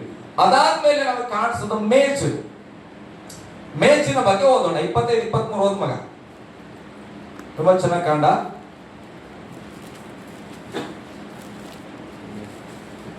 ನೀನು ಜಾಲಿ ಮರದಿಂದ ಮೇಜನ್ನು ಮಾಡಿಸಬೇಕು. ಈಗ ಒಂದು ಮೇಜ್ ಮಾಡಬೇಕಲ್ಲಿ, ಮೇಜ್ ಟೇಬಲ್ ಮಾಡಬೇಕು. ದೇವರು ಒಂದು ಟೇಬಲ್ ಮಾಡಪ್ಪ ಅಂತ ಮಾಡ್ತಾ ಇದ್ರು ಮೋಸೆ. ಆದ್ರೆ ಮೋಸೆಗೆ ದೇವರು ಒಂದು ಟೇಬಲ್ ಮಾಡಂತ ಹೇಳಿಲ್ಲ, ಒಂದು ಮೇಜಿನ ಟೇಬಲ್ ಮಾಡಬೇಕು. ಆದ್ರೆ ಟೇಬಲ್ ಅನ್ನ ಯಾವ ಮರದಿಂದ ಮಾಡಬೇಕು? ಹಲ್ಲೆಲೂಯಾ. ಯಾವ ಮರದಲ್ಲಿ ಮಾಡಿದ್ರೆ ಏನ್ರಿ, ಟೇಬಲ್ ಬೇಕಲ್ಲ, ಟೇಬಲ್ ಹಾಕಿದ್ರೆ ಆಯ್ತು ಅಂತವೆ. ಹಂಗಲ್ಲ, ದೇವರು ಎಲ್ಲವನ್ನ ಹೀಗೇ ಇರಬೇಕೆಂಬುದಾಗಿ ತನ್ನ ಚಿತ್ತದ ಪ್ರಕಾರ ಉಂಟು ಮಾಡ್ತಾ ಇದ್ದಾನೆ. ಒಂದು ಮೇಜಿನ ಟೇಬಲ್ ಬಗ್ಗೆ ದೇವರು ಬ್ಲೂ ಪ್ರಿಂಟ್ ಕೊಡ್ತಾ ಇದ್ದಾನೆ. ಏನಂತ ಗೊತ್ತಾ? ನೀನು ಜಾಲಿ ಮರದಿಂದ ಮೇಜನ್ನ ಮಾಡಿಸ್ಬೇಕು. ಗಂಧದ ಮರ ಇದೆ, ತೇಗದ ಮರ ಇದೆ, ಬೀಟ ಮರ ಇದೆ, ಇನ್ನ ಯಾವ ಒಳ್ಳೊಳ್ಳೆ ಮರಗಳಿದೆ. ಹಲ್ಲೆಲೂಯಾ. ದೇವದಾರ ವೃಕ್ಷ ಇದೆ. ಕೇರಳ ಕಡೆ ಹೋದ್ರೆ ಮಹಾಗಣಿ ಅಂತ ಹೇಳಿ ಒಂದು ಮರ ಬರ್ತದೆ, ಮಸ್ತ್ ಕಲರ್, ಪಿಂಕ್ ಕಲರ್ ಅಲ್ಲಿ ಇರ್ತದೆ. ಅದು ನಮ್ಮ ಕಡೆ ಎಲ್ಲ ಸಿಗಂಗಿಲ್ಲ. ಅದನ್ನ ನೋಡ್ತಾ ಇದ್ರೆ ಒಂಥರ ಏನೋ ನಾವು ಪೇಂಟ್ ಹಚ್ಚದಂಗೆ ಇರ್ತದೆ. ಅದು ಬೇಡ ದೇವರಿಗೆ. ದೇವರು ಹೇಳ್ತಾರೆ ಜಾಲಿ ಮರದಿಂದ ಒಂದು ಮೇಜಿನ ಟೇಬಲ್ ಮಾಡಿಸ್ಬೇಕು. ಆಮೇಲೆ ಅದು 2 ಮೊಳ ಉದ್ದವಾಗಿ, 2 ಮೊಳ ಉದ್ದ ಇರಬೇಕು, 1 ಮೊಳ ಅಗಲವಾಗಿ, 1 ಮೊಳ ಅಗಲ ಇರಬೇಕು, 1.5 ಮೊಳ ಎತ್ತರವಾಗಿಯೂ ಇರಬೇಕು. ಅವಾಗ ಹೇಳ್ತಾ ಇದ್ದೆ ನಾನು, 2 ಮೊಳ ಉದ್ದ, 1 ಮೊಳ ಅಗಲ, 1.5 ಅಡಿ ಎತ್ತರ, 1.5 ಮೊಳ ಅಡಿಯಲ್ಲ, ಆ ಎತ್ತರದಲ್ಲಿ ಇರಬೇಕು. ನೋಡ್ರಿ, ಒಂದು ಟೇಬಲ್ ಅಲ್ಲಿ ಮೇಜಿನ ಮೇಲೆ ಏನ್ ಇಡ್ತಾರೆ, ರೊಟ್ಟಿ ಇಡ್ತಾರೆ. ರೊಟ್ಟಿ ಇಡಕ್ಕೆ ಒಂದು ಟೇಬಲ್ ಬೇಕು. ಒಂದು ಟೇಬಲ್ ಬೇಕಂದ್ರೆ ಮಾಡಿಸ್ತಿದ್ರು ಮೋಸ್ಟೆ. ಆದ್ರೆ ದೇವ್ರು ಹಂಗೆ ಹೇಳ್ತಾ ಇಲ್ಲ. ಆ ಟೇಬಲ್ ಇದೇ ಸೈಜ್ ಅಲ್ಲಿ ಇರಬೇಕು, ಎತ್ತರ ಇಷ್ಟೇ ಇರಬೇಕು, ಅಗಲ ಇಷ್ಟೇ ಇರಬೇಕು, ಉದ್ದ ಇಷ್ಟೇ ಇರಬೇಕು, ಅದು ಇದೇ ಮರದಲ್ಲಿ ಆಗಿರ್ಬೇಕು ಅಂತ ಯೋಚನೆ ಮಾಡ್ತಾನೆ. ಯಾವುದಕ್ಕೆ? ಖಾಲಿ ಒಂದು ಟೇಬಲ್. ಅದು ಏನದು? ಖಾಲಿ ಒಂದು ಟೇಬಲ್. ನಾನ್ ನಮ್ಮ ಮನೇಲಿ ಚರ್ಚೆ ಮಾಡ್ತಾ ಇರ್ತ, ಒಂದ್ ಸ್ವಲ್ಪ ಮೂಗ್ನಂದು ಉದ್ದ ಕೊಡ್ಬೇಕಿತ್ತಂತ ನಾನು ನಮ್ಮ ಮನೇಲಿ ಚಿಂತೆ ಮಾಡೋದು. ಬೈಕಲ್ಲಿ ಹೋಗೋ ಸರ್ರಂತ ಹೋಗ್ಬಿಡ್ತು ಗಾಳಿ, ನನಗೆ ಕಷ್ಟ. ದೇವ್ರೆ ಒಂದ್ ಸ್ವಲ್ಪ ಮುಂದೆ ಕೆಳಗೆ ಬಗ್ಗಿಸ್ಬಾರ್ದಿತ್ತ ಮೂಗು, ಯಾಕೆ ಹಿಂಗೆ ಕಟ್ ಮಾಡಿ ಅಂತ ನಾನು ಕೇಳ್ತಾನೆ. ದೇವ್ರಿಗೆ ವಾಕ್ಯ ಓದುವಾಗ ಹೇಳಿದ್ರೆ, ಅಲ್ಲ ಮಗ, ಒಂದ್ ಟೇಬಲ್ ಮಾಡಕ್ಕೆ ನಾನು ಅಳತೆ ಕೊಟ್ಟಿನಿ, ಹಿಂಗೇ ಇರ್ಬೇಕಂತ. ಮತ್ ನೀನ್ ನನ್ನ ಸ್ವರೂಪದಲ್ಲಿ ಸೃಷ್ಟಿ ಮಾಡಿದ್ದೇನೆ, ನಾನು ಯೋಚನೆ ಮಾಡಿದ ಅರಸು ಮೂಗಿ ಇಷ್ಟೇ ಇರ್ಬೇಕಂತ. ನೀನ್ ಯಾಕೆ ಅದನ್ನ ಎಕ್ಸ್ಟ್ರಾ ಕೇಳ್ತೀನಿ?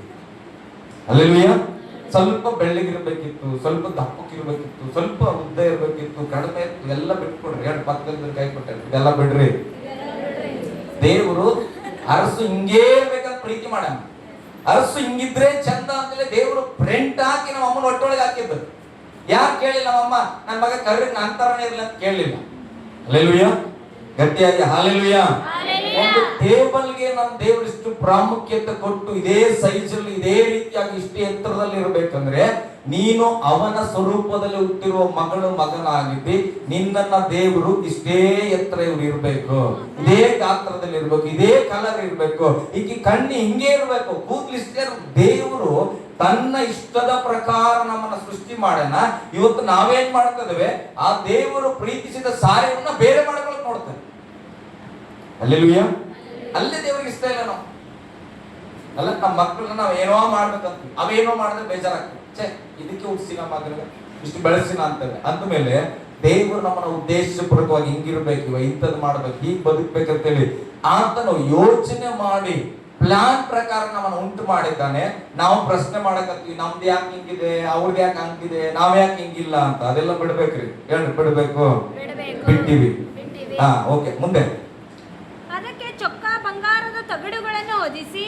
ನೋಡ್ರಿ, ಜಾಲಿ ಮರದಿಂದ ಟೇಬಲ್ ಮಾಡಬೇಕು. ಆದ್ರೆ ಟೇಬಲ್ಗೆ ಚಿನ್ನದ ತಗಡನ್ನ ಏನ್ ಮಾಡಬೇಕು? ಹೊದಿಸಬೇಕು ಅದ್ರ ಸುತ್ತಲೂ. ಹಲ್ಲೆಲೂಯಾ.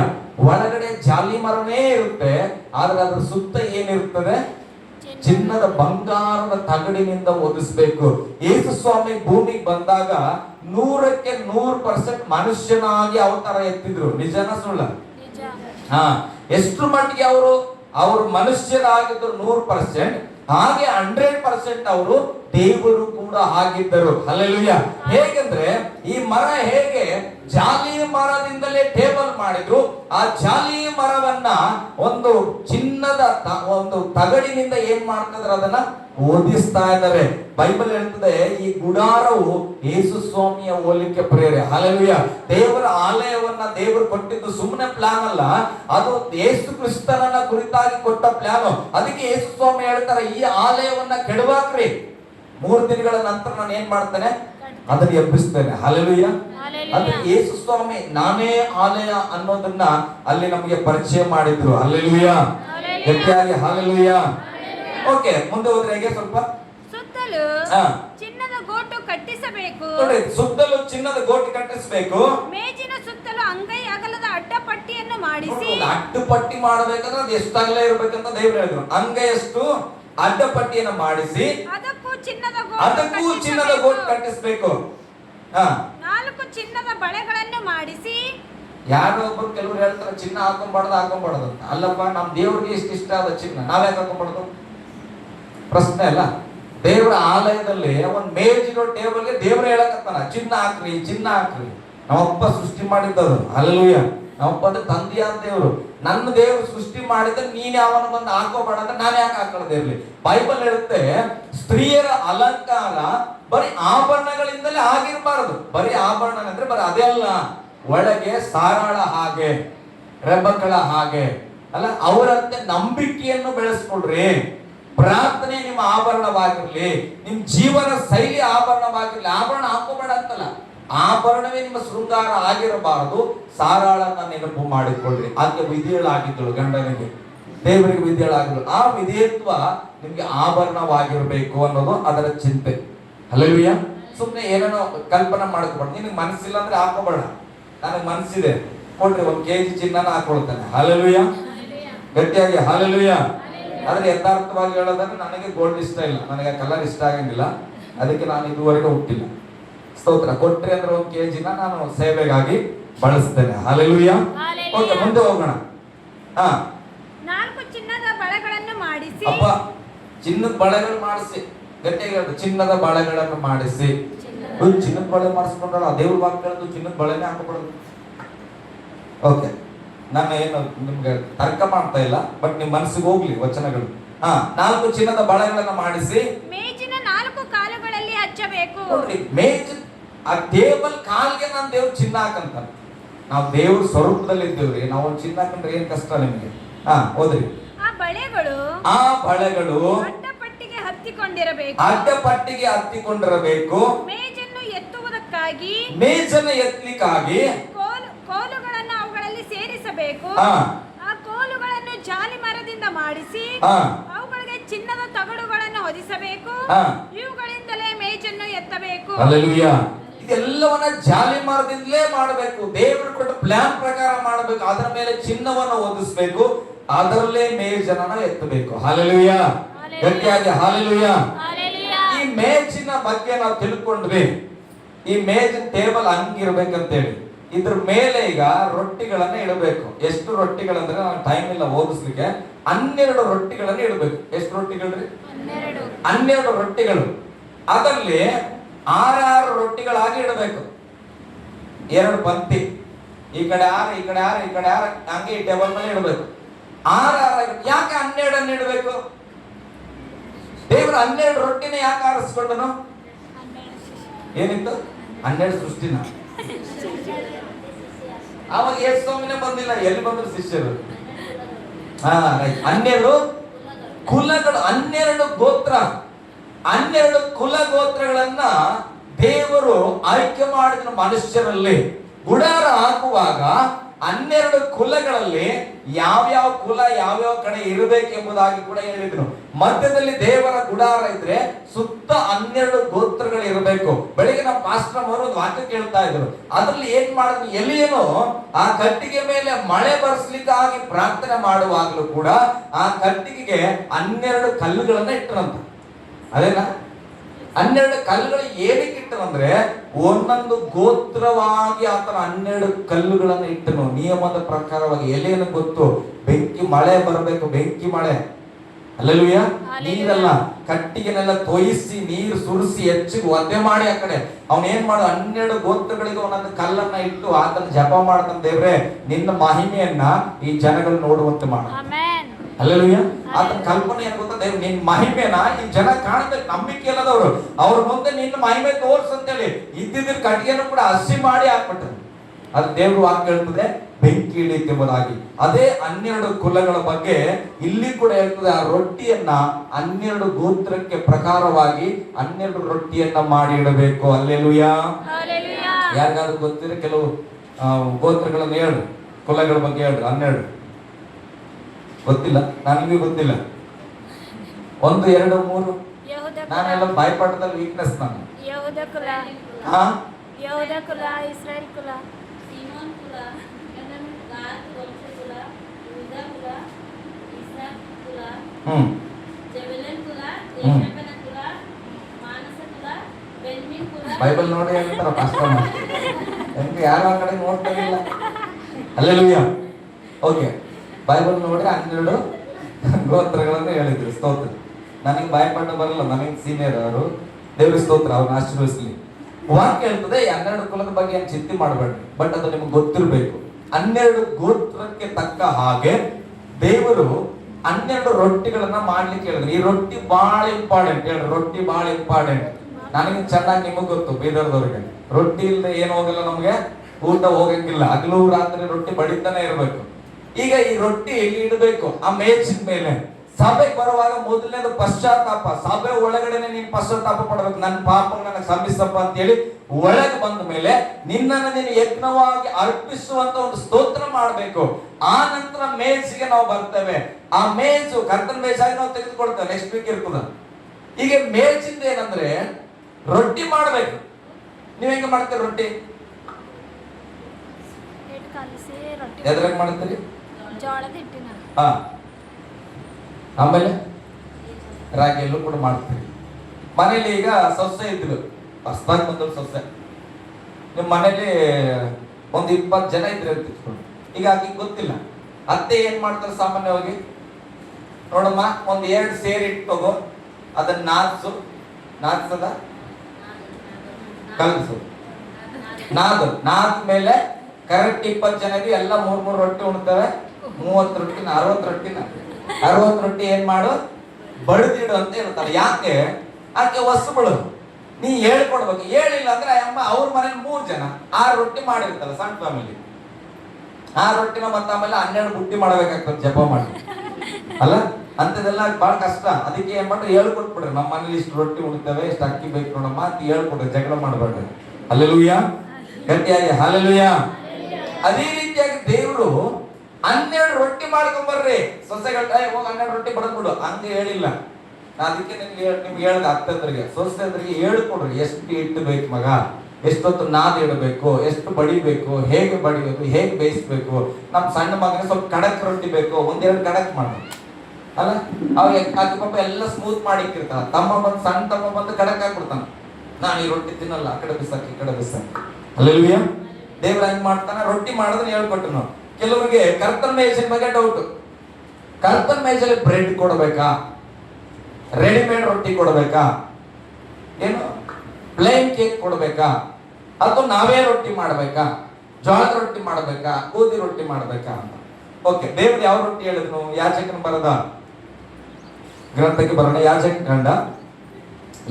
ಕಾಂಡ 24ನೇ ಅಧ್ಯಾಯ 5ನೇ ವಚನ ಓದ್ರಿ.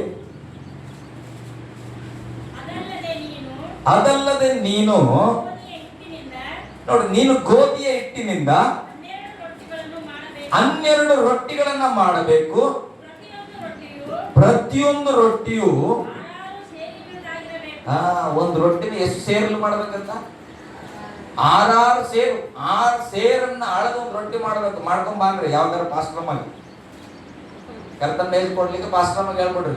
ಪಾಸ್ಟ್ರಮ್ಮವ್ರೆ 6 ಸೇರು ಗೋಧಿ ತಗೊಂಡು ಒಂದು ರೊಟ್ಟಿ ಮಾಡ್ಕೊಂಬರ್ರಿ. ಆಗ ನಾನು ಸಲ್ಯೂಟ್ ಹೊಡಿತಾನೆ. ನಮ್ಮ ಮನೇಲೂ ನಾನು ರೊಟ್ಟಿನೇ ಮಾಡ್ಕೊಡ್ತೇನೆ ಸಭೆಗೆ.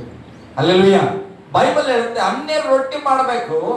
6 ಸೇರು ಜವ ಗೋಧಿ. ಸೇರು ಅಂದ್ರೆ ಗೊತ್ತಾಗ ಶುದ್ಧ ಇರ್ತದೆ, 1 kg ಹೆಚ್ಚಿಗೆ ಬರ್ತದೆ ಸೇರಲ್ಲಿ. ಅಂತದ್ 6 ಸೇರಾಗಿ ಒಂದು ರೊಟ್ಟಿ ಮಾಡ್ಬೇಕಂತ. ದೇವರ ಸ್ತೋತ್ರ. ಹೋದ್ರಿ.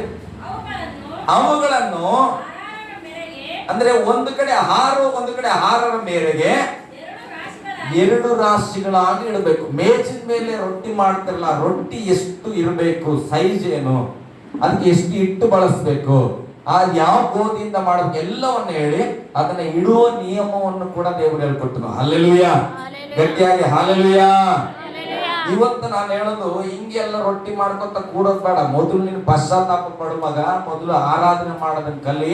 ಕರ್ತನ ಮೇಜ್ ಅಂದ್ರೆ ನೀನು ಆ ಕರ್ತನ ಮರಣವನ್ನು ನೆನಪು ಮಾಡ್ಕೊಂಡು ಬದುಕೋದು. ರೊಟ್ಟಿ ಮಾಡೋದ್ರಲ್ಲಿ ವಿಚಾರ. ನಾನ್ ಗೋಧಿನ ಮಾಡಿನ, ನಾ ಜೋಳದಲ್ಲಿ ಮಾಡಿನ ಅದಲ್ಲ. ನೀನ್ ಯಾವ್ದಾರ ಮಾಡಿ ತಿನ್ನು. ತಿಂದ ಮೇಲೆ ಕರ್ತನ ರಕ್ತಕ್ಕೆ ಯೋಗ್ಯವಾಗಿ ಬದುಕ್ತಾ ಇದೆಯಾ ಇಲ್ವಾ, ಅದು ಪ್ರಾಮುಖ್ಯ. ನಾನು ರೊಟ್ಟಿ ಹಂಗೆ ಮಾಡಿದ್ದೆ, ನಾ ಸ್ನಾನ ಮಾಡಿದ್ದೆ, 7 ದಿನ ಇದ್ದೆ, ಹಂಗೆ ಇದ್ದೆ, ಅವೆಲ್ಲ ನಮ್ಗೆ ಕತ್ತಿ ಬೇಡ. ಹಲ್ಲೆಲೂಯಾ. ಗಟ್ಟಿಯಾಗಿ ಹಲ್ಲೆಲೂಯಾ. ಬೈಬಲ್ ಹೇಳುತ್ತೆ ಈಗ ರೊಟ್ಟಿಯನ್ನ ಮಾಡಿ ತಂದಿಟ್ರು. ಹಲ್ಲೆಲೂಯಾ. ಇಲ್ಲಿರೋರೆಲ್ಲ ಹಲ್ಲೆಲೂಯಾ. ಈಗ ರೊಟ್ಟಿ ಬಗ್ಗೆ ನಾವು ತಿಳ್ಕೊಂಡಿದ್ದೇವೆ. ಕರ್ತನ ಮೇಜಿನ ರೊಟ್ಟಿ ಅಷ್ಟು ಪ್ರಾಮುಖ್ಯವಾಗಿದೆ. ಯೇಸು ಸ್ವಾಮಿ ಶಿಷ್ಯರು ಕೂಡ 12 ಜನ. ದೇವರು ಯಾವುದನ್ನು ನಿಯಮ ಇಲ್ಲದೆ ಆರಿಸಿಕೊಳ್ಳಿಲ್ಲ. ದೇವರು ಅದಕ್ಕೆ ತನ್ನನ್ನೇ ತಾನು ತೆಗೆದುಕೊಂಡು ಆ ಎಲ್ಲಾ ಜನರಿಗೆ ಹೇಳ್ತಾನೆ, ನಾನೇ ನಿಮಗಾಗಿ ಮುರಿಯಲ್ಪಡುವ ರೊಟ್ಟಿ. ಹಲ್ಲೆಲೂಯಾ. ನನ್ನ ರಕ್ತವನ್ನು ಕೂಡ 12 ಜನ ಕೂಡಿಸ್ಕೊಂಡು 12 ರೊಟ್ಟಿ ಕೊಡ್ತಾ ಇದ್ದಾನ. ಇವತ್ತು 12 ಜನ ಲೋಕದ ತುಂಬಾ ಸುವಾರ್ತೆ ಸಾರಲ್ಪಟ್ಟಿದ್ದಾರೆ. ಅದೇ ರೊಟ್ಟಿಯನ್ನು ನಾವು ಸೇವಿಸ್ತಾ ಇದ್ದೇವೆ. ಹಲ್ಲೆಲೂಯಾ. ಅಲ್ಲಿ 2 ರೊಟ್ಟಿ 5 ಮೀನನ್ನ ಮುರಿದ್ರೆ 12 ಬುಟ್ಟಿ ಆಯ್ತಂತ, 13 ಆಗ್ಲಿಲ್ಲ ಯಾಕೆ? ಯಾವತ್ತಾರು ಪ್ರಶ್ನೆ ಮಾಡಿ 13 ಯಾಕೆ ಆಗ್ಲಿಲ್ಲ? ಅಥವಾ 13 ಮಾಡ್ತವೇ ಇಲ್ಲ. ಮನೆಯಲ್ಲಿ 2 ಚಾಯ್ ಮಾಡಿದ್ರಿ, ನಾನು ಶಿವಮ್ಮ ಬರ್ತೀವಿ ಅಂತ, ಸ್ವಾತಿ ಕೂಡ ಬಂದ್ರು, ಏನ್ ಮಾಡ್ತೀರಿ? 2 ಚಾಯ್ 3 ಆಗ್ತದೆ. ಈಗ ಮತ್ತೆ ಮಾಡಕ್ ಆಗಲ್ಲ, ಟೈಮ್ ಇಲ್ಲ. ಅದಕ್ಕೆ ಏನ್ ಮಾಡ್ತೀವಿ, 2ರಲ್ಲಿ 3 ಮಾಡ್ತೇವೆ. ನಾವು ಹುಡುಗರು ಇರ್ತಾ ಇದ್ವಿ, 7-8 ಮಂದಿ ಇರ್ತದೆ, ಹಣ ಕಡಿಮೆ ಇದ್ದಾಗ 5ರಲ್ಲಿ 12 ಚಾಯ್ ಅಂತಿದ್ವಿ. ಹೋಟೆಲ್ ಒಂದು ಸಿಟ್ಟು ಬರೋದು, 5ರಲ್ಲಿ 12 ಚಾಯ್ ಹೆಂಗ್ ಮಾಡಕ್ ಆಗ್ತದ? 2ರಲ್ಲಿ 3 ಮಾಡ್ಬೋದು, 5ರಲ್ಲಿ 12 ಮಾಡಕ್ ಇಷ್ಟಿಷ್ಟು ಬರ್ಲಿ ಕೂಡ ಪರವಾಗಿಲ್ಲ ಅಂತಿದ್ವಿ. ಹಲ್ಲೆಲೂಯಾ. ದೇವರು ಎಲ್ಲವನ್ನ ನಿಯಮದ ಪ್ರಕಾರ ಮಾಡಿದ್ದ. ನಾನು ಏನ್ ಹೇಳಕ್ ಬರ್ತದೆ ನಿಮ್ಗಂದ್ರೆ, ಈ ದೇವರ ಆಲಯ ಬಗ್ಗೆ ನಾವು ತಿಳ್ಕೊಳ್ಳುವಾಗ ಅದೊಂದು ಸಾಮಾನ್ಯವಾದ ಗುಡಾರವಾಗಿ ಕಂಡರೂ ಆ ಗುಡಾರದಲ್ಲಿರುವ ಒಂದೊಂದು ವಸ್ತುವನ್ನ ದೇವರು ಕ್ರಮವಾಗಿ ಹೀಗೇ ಇರಬೇಕೆಂಬುದಾಗಿ ಆತನು ಯೋಚನೆಯನ್ನ ಕೊಟ್ಟು ಅದೇ ತರ ಮಾಡಿಸಲ್ಪಟ್ಟಿದ್ದನು. ಹಾಗೆ ನನ್ನನ್ನ ನಿನ್ನನ್ನ ಸೃಷ್ಟಿ ಮಾಡುವಾಗಲೂ ಕೂಡ ದೇವರು ಅರಸು ಹೀಗೇ ಇರಬೇಕೆಂಬುದಾಗಿ ಸೃಷ್ಟಿ ಮಾಡಿ ಲೋಕದಲ್ಲಿ ಇಟ್ಟಿದ್ದಾನೆ. ನನಗೂ ನಿನಗೂ ರಕ್ಷಣೆ ಕೊಟ್ಟಿದ್ದಾನೆ. ದೇವರ ರಕ್ಷಣೆ ಕೊಟ್ಟ ಮೇಲೂ ಕೂಡ ಯೋಚನೆ ಇದೆ, ರಕ್ಷಣೆ ಹೊಂದಿದವರು ಹೀಗೆ ಬದುಕಬೇಕಂತ. ಹಲ್ಲೆಲೂಯಾ. ರಕ್ಷಣೆ ಹೊಂದಿದ ಮೇಲೆ ಹೆಂಗ್ ಬೇಕಾದ್ರೂ ಬದುಕಂತ ದೇವರು ಹೇಳಿಲ್ಲ. ರಕ್ಷಣೆ ಹೊಂದಿದ ಮೇಲೂ ಕೂಡ ನೀನು ಇದೇ ನಿಯಮದಲ್ಲಿ ಬದುಕಬೇಕೆಂಬುದಾಗಿ ದೇವರ ನಿಯಮ ಕೊಟ್ಟಿದ್ದಾನೆ. ಈಗ ರೊಟ್ಟಿ 7 ದಿನಗಳ ಕಾಲ ಅಲ್ಲೇ ಇರ್ತದಂತೆ. ಸಮಯ ಇಲ್ಲ ನನಗೆ, ನಾನು ಕೇಳ್ತೇನೆ, ನಿಮ್ಮ ಮನೇಲಿ ರೊಟ್ಟಿ ಮಾಡ್ರಿ, 2 ದಿನ 3 ದಿನ ಆದ್ಮೇಲೆ ರೊಟ್ಟಿ ಏನಾಗ್ತದೆ? ಒಣಗೋಗ್ತದೆ. ಮತ್ತೆ ಇನ್ನೊಂದು ಆಗ್ತದೆ, ಒಣಗೋಗಕ್ಕಿಂತ ಇನ್ನೊಂದು ಕೆಲಸ ಆಗ್ತದೆ, ಫಂಗಸ್ ಬರ್ತದಲ್ಲ, ಬೂಸ್ ಕಟ್ತದೆ. ಅಂದ್ರೆ ಅದ್ರ ಮೇಲ್ಗಡೆ ಸ್ವಲ್ಪ ಬ್ಲಾಕ್ ತರ ಆಗ್ತದೆ. ನಿಜವಾಗಿ ಆರೋಗ್ಯಕರವಾದ ಜೋಳದ ಹಿಟ್ಟಂದ್ರೆ 2-3 ದಿನದಲ್ಲಿ ಅದು ಬೂಸ್ ಕಟ್ಟಬೇಕು. ಬೂಸ್ ಕಟ್ಟಿಲ್ಲ ಅಂದ್ರೆ ಅದು ಡೂಪ್ಲಿಕೇಟ್ ರೊಟ್ಟಿ ಅಂತ ನಾವೇನ್ ಅನ್ಕೊಳ್ತೇವೆ, ಇದು ಎಷ್ಟು ದಿನ ಇದ್ರು ಕೆಡಂಗಿಲ್ಲ. ಆರೋಗ್ಯವಾದ ಹಿಟ್ಟು ಆಗಿದ್ರೆ ಅದು ರೊಟ್ಟಿ ಮಾಡಿದ 2-3 ದಿನಗಳಲ್ಲಿ ಅದು ಹಾಳಾದ್ರೇನೆ ಅದು ನಿಜವಾದ ಆರೋಗ್ಯಕರವಾದ ರೊಟ್ಟಿ. ನಾವೇನ್ ಮಾಡಿವಿ ಈಗ ಅಂದ್ರೆ, ಆರಾಮ್ 1 ವಾರ ಆದ್ರೆ ಏನಾಗಲ್ಲ, ಮೈಸೂರಿಂದ ಪರೋಟ ತರ್ತದೆ, 1 ವಾರ ಇಟ್ಟು ಏನಾಗಲ್ಲ. ಅದೇ ಮನೇಲಿ ಮಾಡಿದ್ರೆ 2 ದಿನದಲ್ಲಿ ಹಾಳಾಗ್ತದೆ. ಹಾಗಾದ್ರೆ ಇದು ಹಾಳಾಗಿಲ್ಲ ಅಂದ್ರೆ ನಾವು ಅನ್ಕೊಡ್ವೆ ಬಹಳ ಮಸ್ತ್ ಮಾಡಿಲ್ಲ. ಹಾಳಾಗೋ ರೊಟ್ಟಿನ ಹಾಳಾಗದಂತೆ ಏನೋ ಕೆಮಿಕಲ್ ಬಳಸಿ ಅದನ್ನ ನಮಗೆ ಕೊಟ್ಟಾಗ ನಾವೇನ್ ಮಾಡ್ತಾ ಇದ್ದೇವೆ, ಅದನ್ನ ತಂದು ಇನ್ನ 4 ದಿನ ಫ್ರಿಜ್ ಅಲ್ಲಿ ಇಟ್ಟು ತಿಂತಾರೆ. ಹಲ್ಲೆಲೂಯಾ. ಗಟ್ಟಿಯಾಗಿ ಹಲ್ಲೆಲೂಯಾ. ಹಾಗಾದ್ರೆ ಇಲ್ಲಿ 7 ದಿನ 6 ಸೇರು ಯೋಚನೆ ಮಾಡ್ರಿ, 6 ಸೇರು ಹಾಕಿ ರೊಟ್ಟಿ ಮಾಡಿ, ಒಂದ್ ರೊಟ್ಟಿ ಮೇಲೆ ಒಂದ್ ರೊಟ್ಟಿ 6 ರೊಟ್ಟಿ ಇಟ್ಟಾರ 7 ದಿನ ಆದ್ರೂ ಅದು ಕೆಟ್ಟು ಹೋಗದಿರೋದಕ್ಕೆ ಕಾರಣ ಏನು? ಹಲ್ಲೆಲೂಯಾ. ಕೆಟ್ಟೋಗ್ತಿರೋದಕ್ಕೆ ಕಾರಣ ಏನಪ್ಪ? 30ನೇ ವಚನ ಓದ್ರಿ, ವಿಮೋಚನ ಕಾಂಡ 25:30.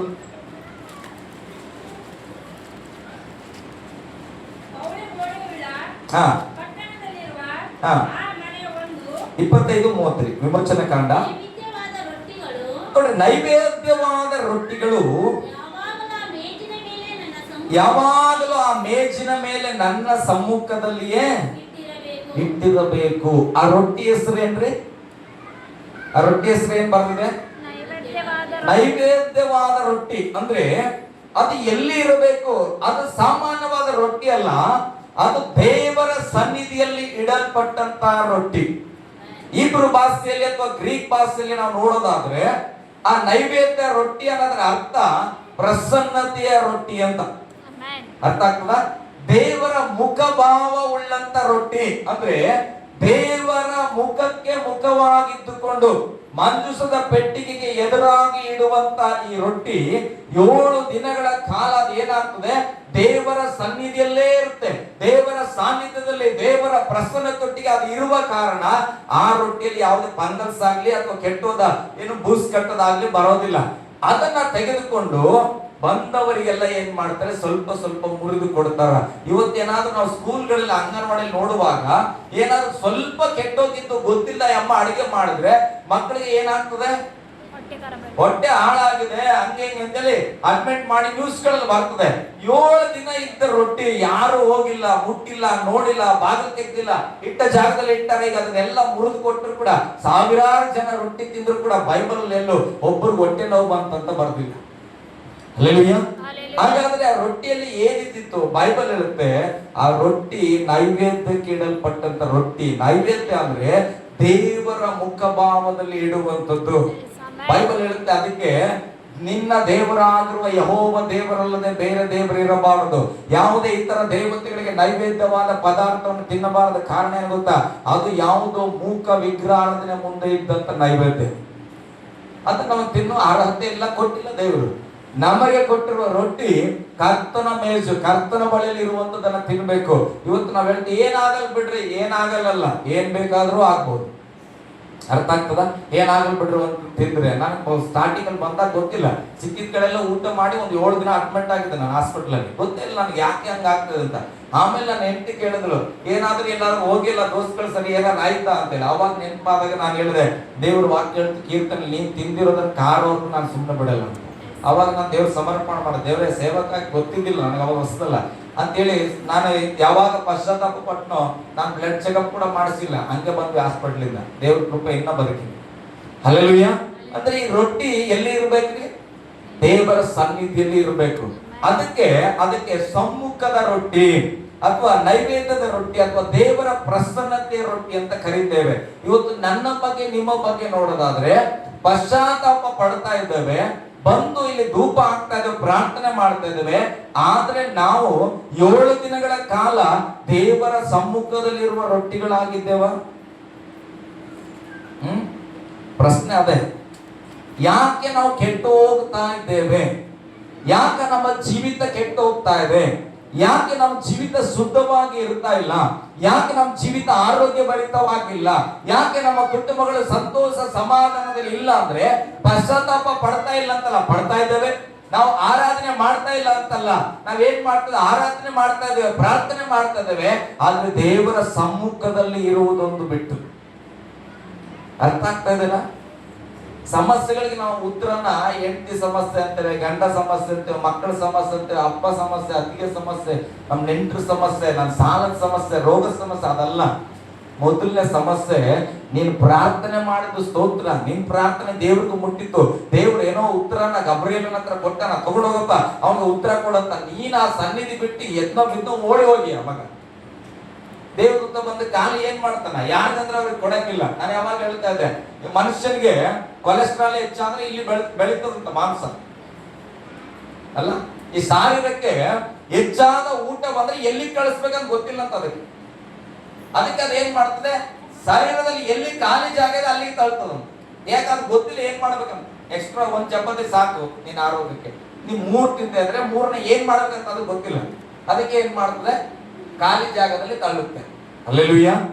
ಹಾಗೆ ನಾವು ದೇವದೂತರು ನಮಗೆ ಉತ್ತರ ತಂದಾಗ ನಾವು ದೇವರ ಸಮ್ಮುಖದಲ್ಲಿ ಇಲ್ಲದೆ ಲೋಕದಲ್ಲಿ ಇದ್ರೆ ಉತ್ತರ ಹೇಗೆ ನಮಗೆ ಸಿಗುತ್ತೆ? ಹಲ್ಲೆಲೂಯಾ. ಹಾಗಾದ್ರೆ ಏನು ವಾರ ಪೂರ್ತಿ ಇಲ್ಲೇ ಇರ್ಬೇಕಾ ಚರ್ಚಲ್ಲಿ? ಅದಲ್ಲ, ನಾನು ಹೇಳಿ ಪಶ್ಚಾತ್ತಾಪ ನಮ್ಮ ಹಾಲೇ ನಾವಾಗಿದ್ದೇವೆ. ನಮ್ಮ ಹೊರಗೆ ಮಾತಲ್ಲಿ ಪಶ್ಚಾತ್ತಾಪ ಪಡ್ತೇವೆ. ಮೊದಲು ನಾನು ತಪ್ಪಾಯ್ತ್ರಿ, ಓಕೆ ಸಾರಿ, ಬರೀ ಬಾಯಿ ಮಾತಿಗಲ್ಲ, ಹೊರಗೆ ಯಜ್ಞ ಅರ್ಪಿಸ್ತಂಗಿಲ್ಲ, ಒಳಗೆ ಬಂದಾಗ ಅದೇ ಪ್ರಾರ್ಥನೆ. ಮನಸ್ಸಲ್ಲೂ ದೇವ್ರೆ ನನಗೆ ಶ್ರಮಿಸಿದ್ದಿಲ್ಲಪ್ಪ, ನನಗೆ ಸ್ತೋತ್ರ, ನಾನು ಬದಲಾಗಿದ್ದೀನಿ.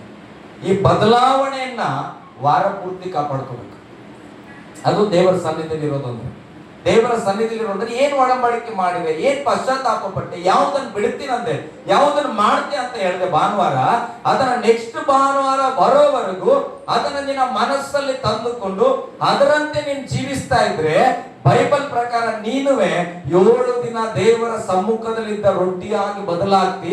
ಆವಾಗ ನಿನ್ನಲ್ಲಿ ಯಾವುದೇ ಪಂಗಲ್ಸ್ ಬರೋದಿಲ್ಲ, ಯಾವುದೇ ಬಲಹೀನತೆಗಳು ಬರೋದಿಲ್ಲ, ಯಾವುದೇ ಚಿಂತೆ ಬರ್ಲಿಕ್ಕೆ ಸಾಧ್ಯ ಇಲ್ಲ, ಯಾವುದೇ ಭಯ ಬರ್ಲಿಕ್ಕೆ ಸಾಧ್ಯ ಇಲ್ಲ. ಹಲ್ಲೆಲೂಯಾ. ನಾವೇನ್ ಮಾಡ್ತೇವೆ ಅಂದ್ರೆ ಸಭೆಗೆ ಬರ್ತೇವೆ, ಕಣ್ಣೀರಿಡುತ್ತೇವೆ, ಆರಾಧನೆ ಮಾಡ್ತೇವೆ, ವಾಕ್ಯ ಕೇಳ್ತಾ ಹೋಗ್ತೇವೆ. ಬೆಳಿಗ್ಗೆ ಭಾಸ್ಕಮ್ಮ ಇರೋ ವಾಕ್ಯ ಕೇಳ್ತಾ ಇದ್ರು, ಕೇಳೋರ್ಗೆ ಏನ್ ಕೊರತೆ ಇಲ್ಲ. ರಮೇಶ್ ಬಿ ಪಾಸ್ಟರ್ ಮೆಸೇಜ್ ಕೇಳ್ತಾ ಇದ್ರು. ಹಲ್ಲೆಲೂಯಾ. ನಾನೇನೋ ಬೇರೆ ಐರನ್ ಮಾಡ್ತಾ ಇದ್ದೆ, ಅಮ್ಮ ಬೆಳಿಗ್ಗೆ ವಾಕ್ಯ ಕೇಳ್ತಾ ಇದ್ರು. ಅಲ್ಲಿ ಪಾಸ್ಟರ್ ಹೇಳ್ತಾ ಇದ್ರು, ಕೇಳೋದು ಬಹಳ ಈಜಿ, ಎಲ್ಲರೂ ಕೇಳ್ತಾರೆ, ಅವ್ರು ಬೇಕಾಗಿಲ್ಲ ಅಂತ ದೇವರಿಗೆ. ಕೇಳಿದ್ದನ್ನ ಮಾಡೋರು ಬೇಕು. ಹಲ್ಲೆಲೂಯಾ. ಕೇಳೋದು ಏನ್ ಕಷ್ಟ? ಕೇಳ್ತೇವೆ, ಯಾರು ಬರ್ತಾರೆ, ಒಂದು ಹಾಡ ಬರ್ತೀನಿ ನೋಡ್ರಿ ಹೊಸದಾಗಿದ್ರೆ ಪಾಸ್ಟರ್ ಕೇಳಿಸ್ಬೇಕು, ಏನ್ ಕಷ್ಟ ಇಲ್ಲ.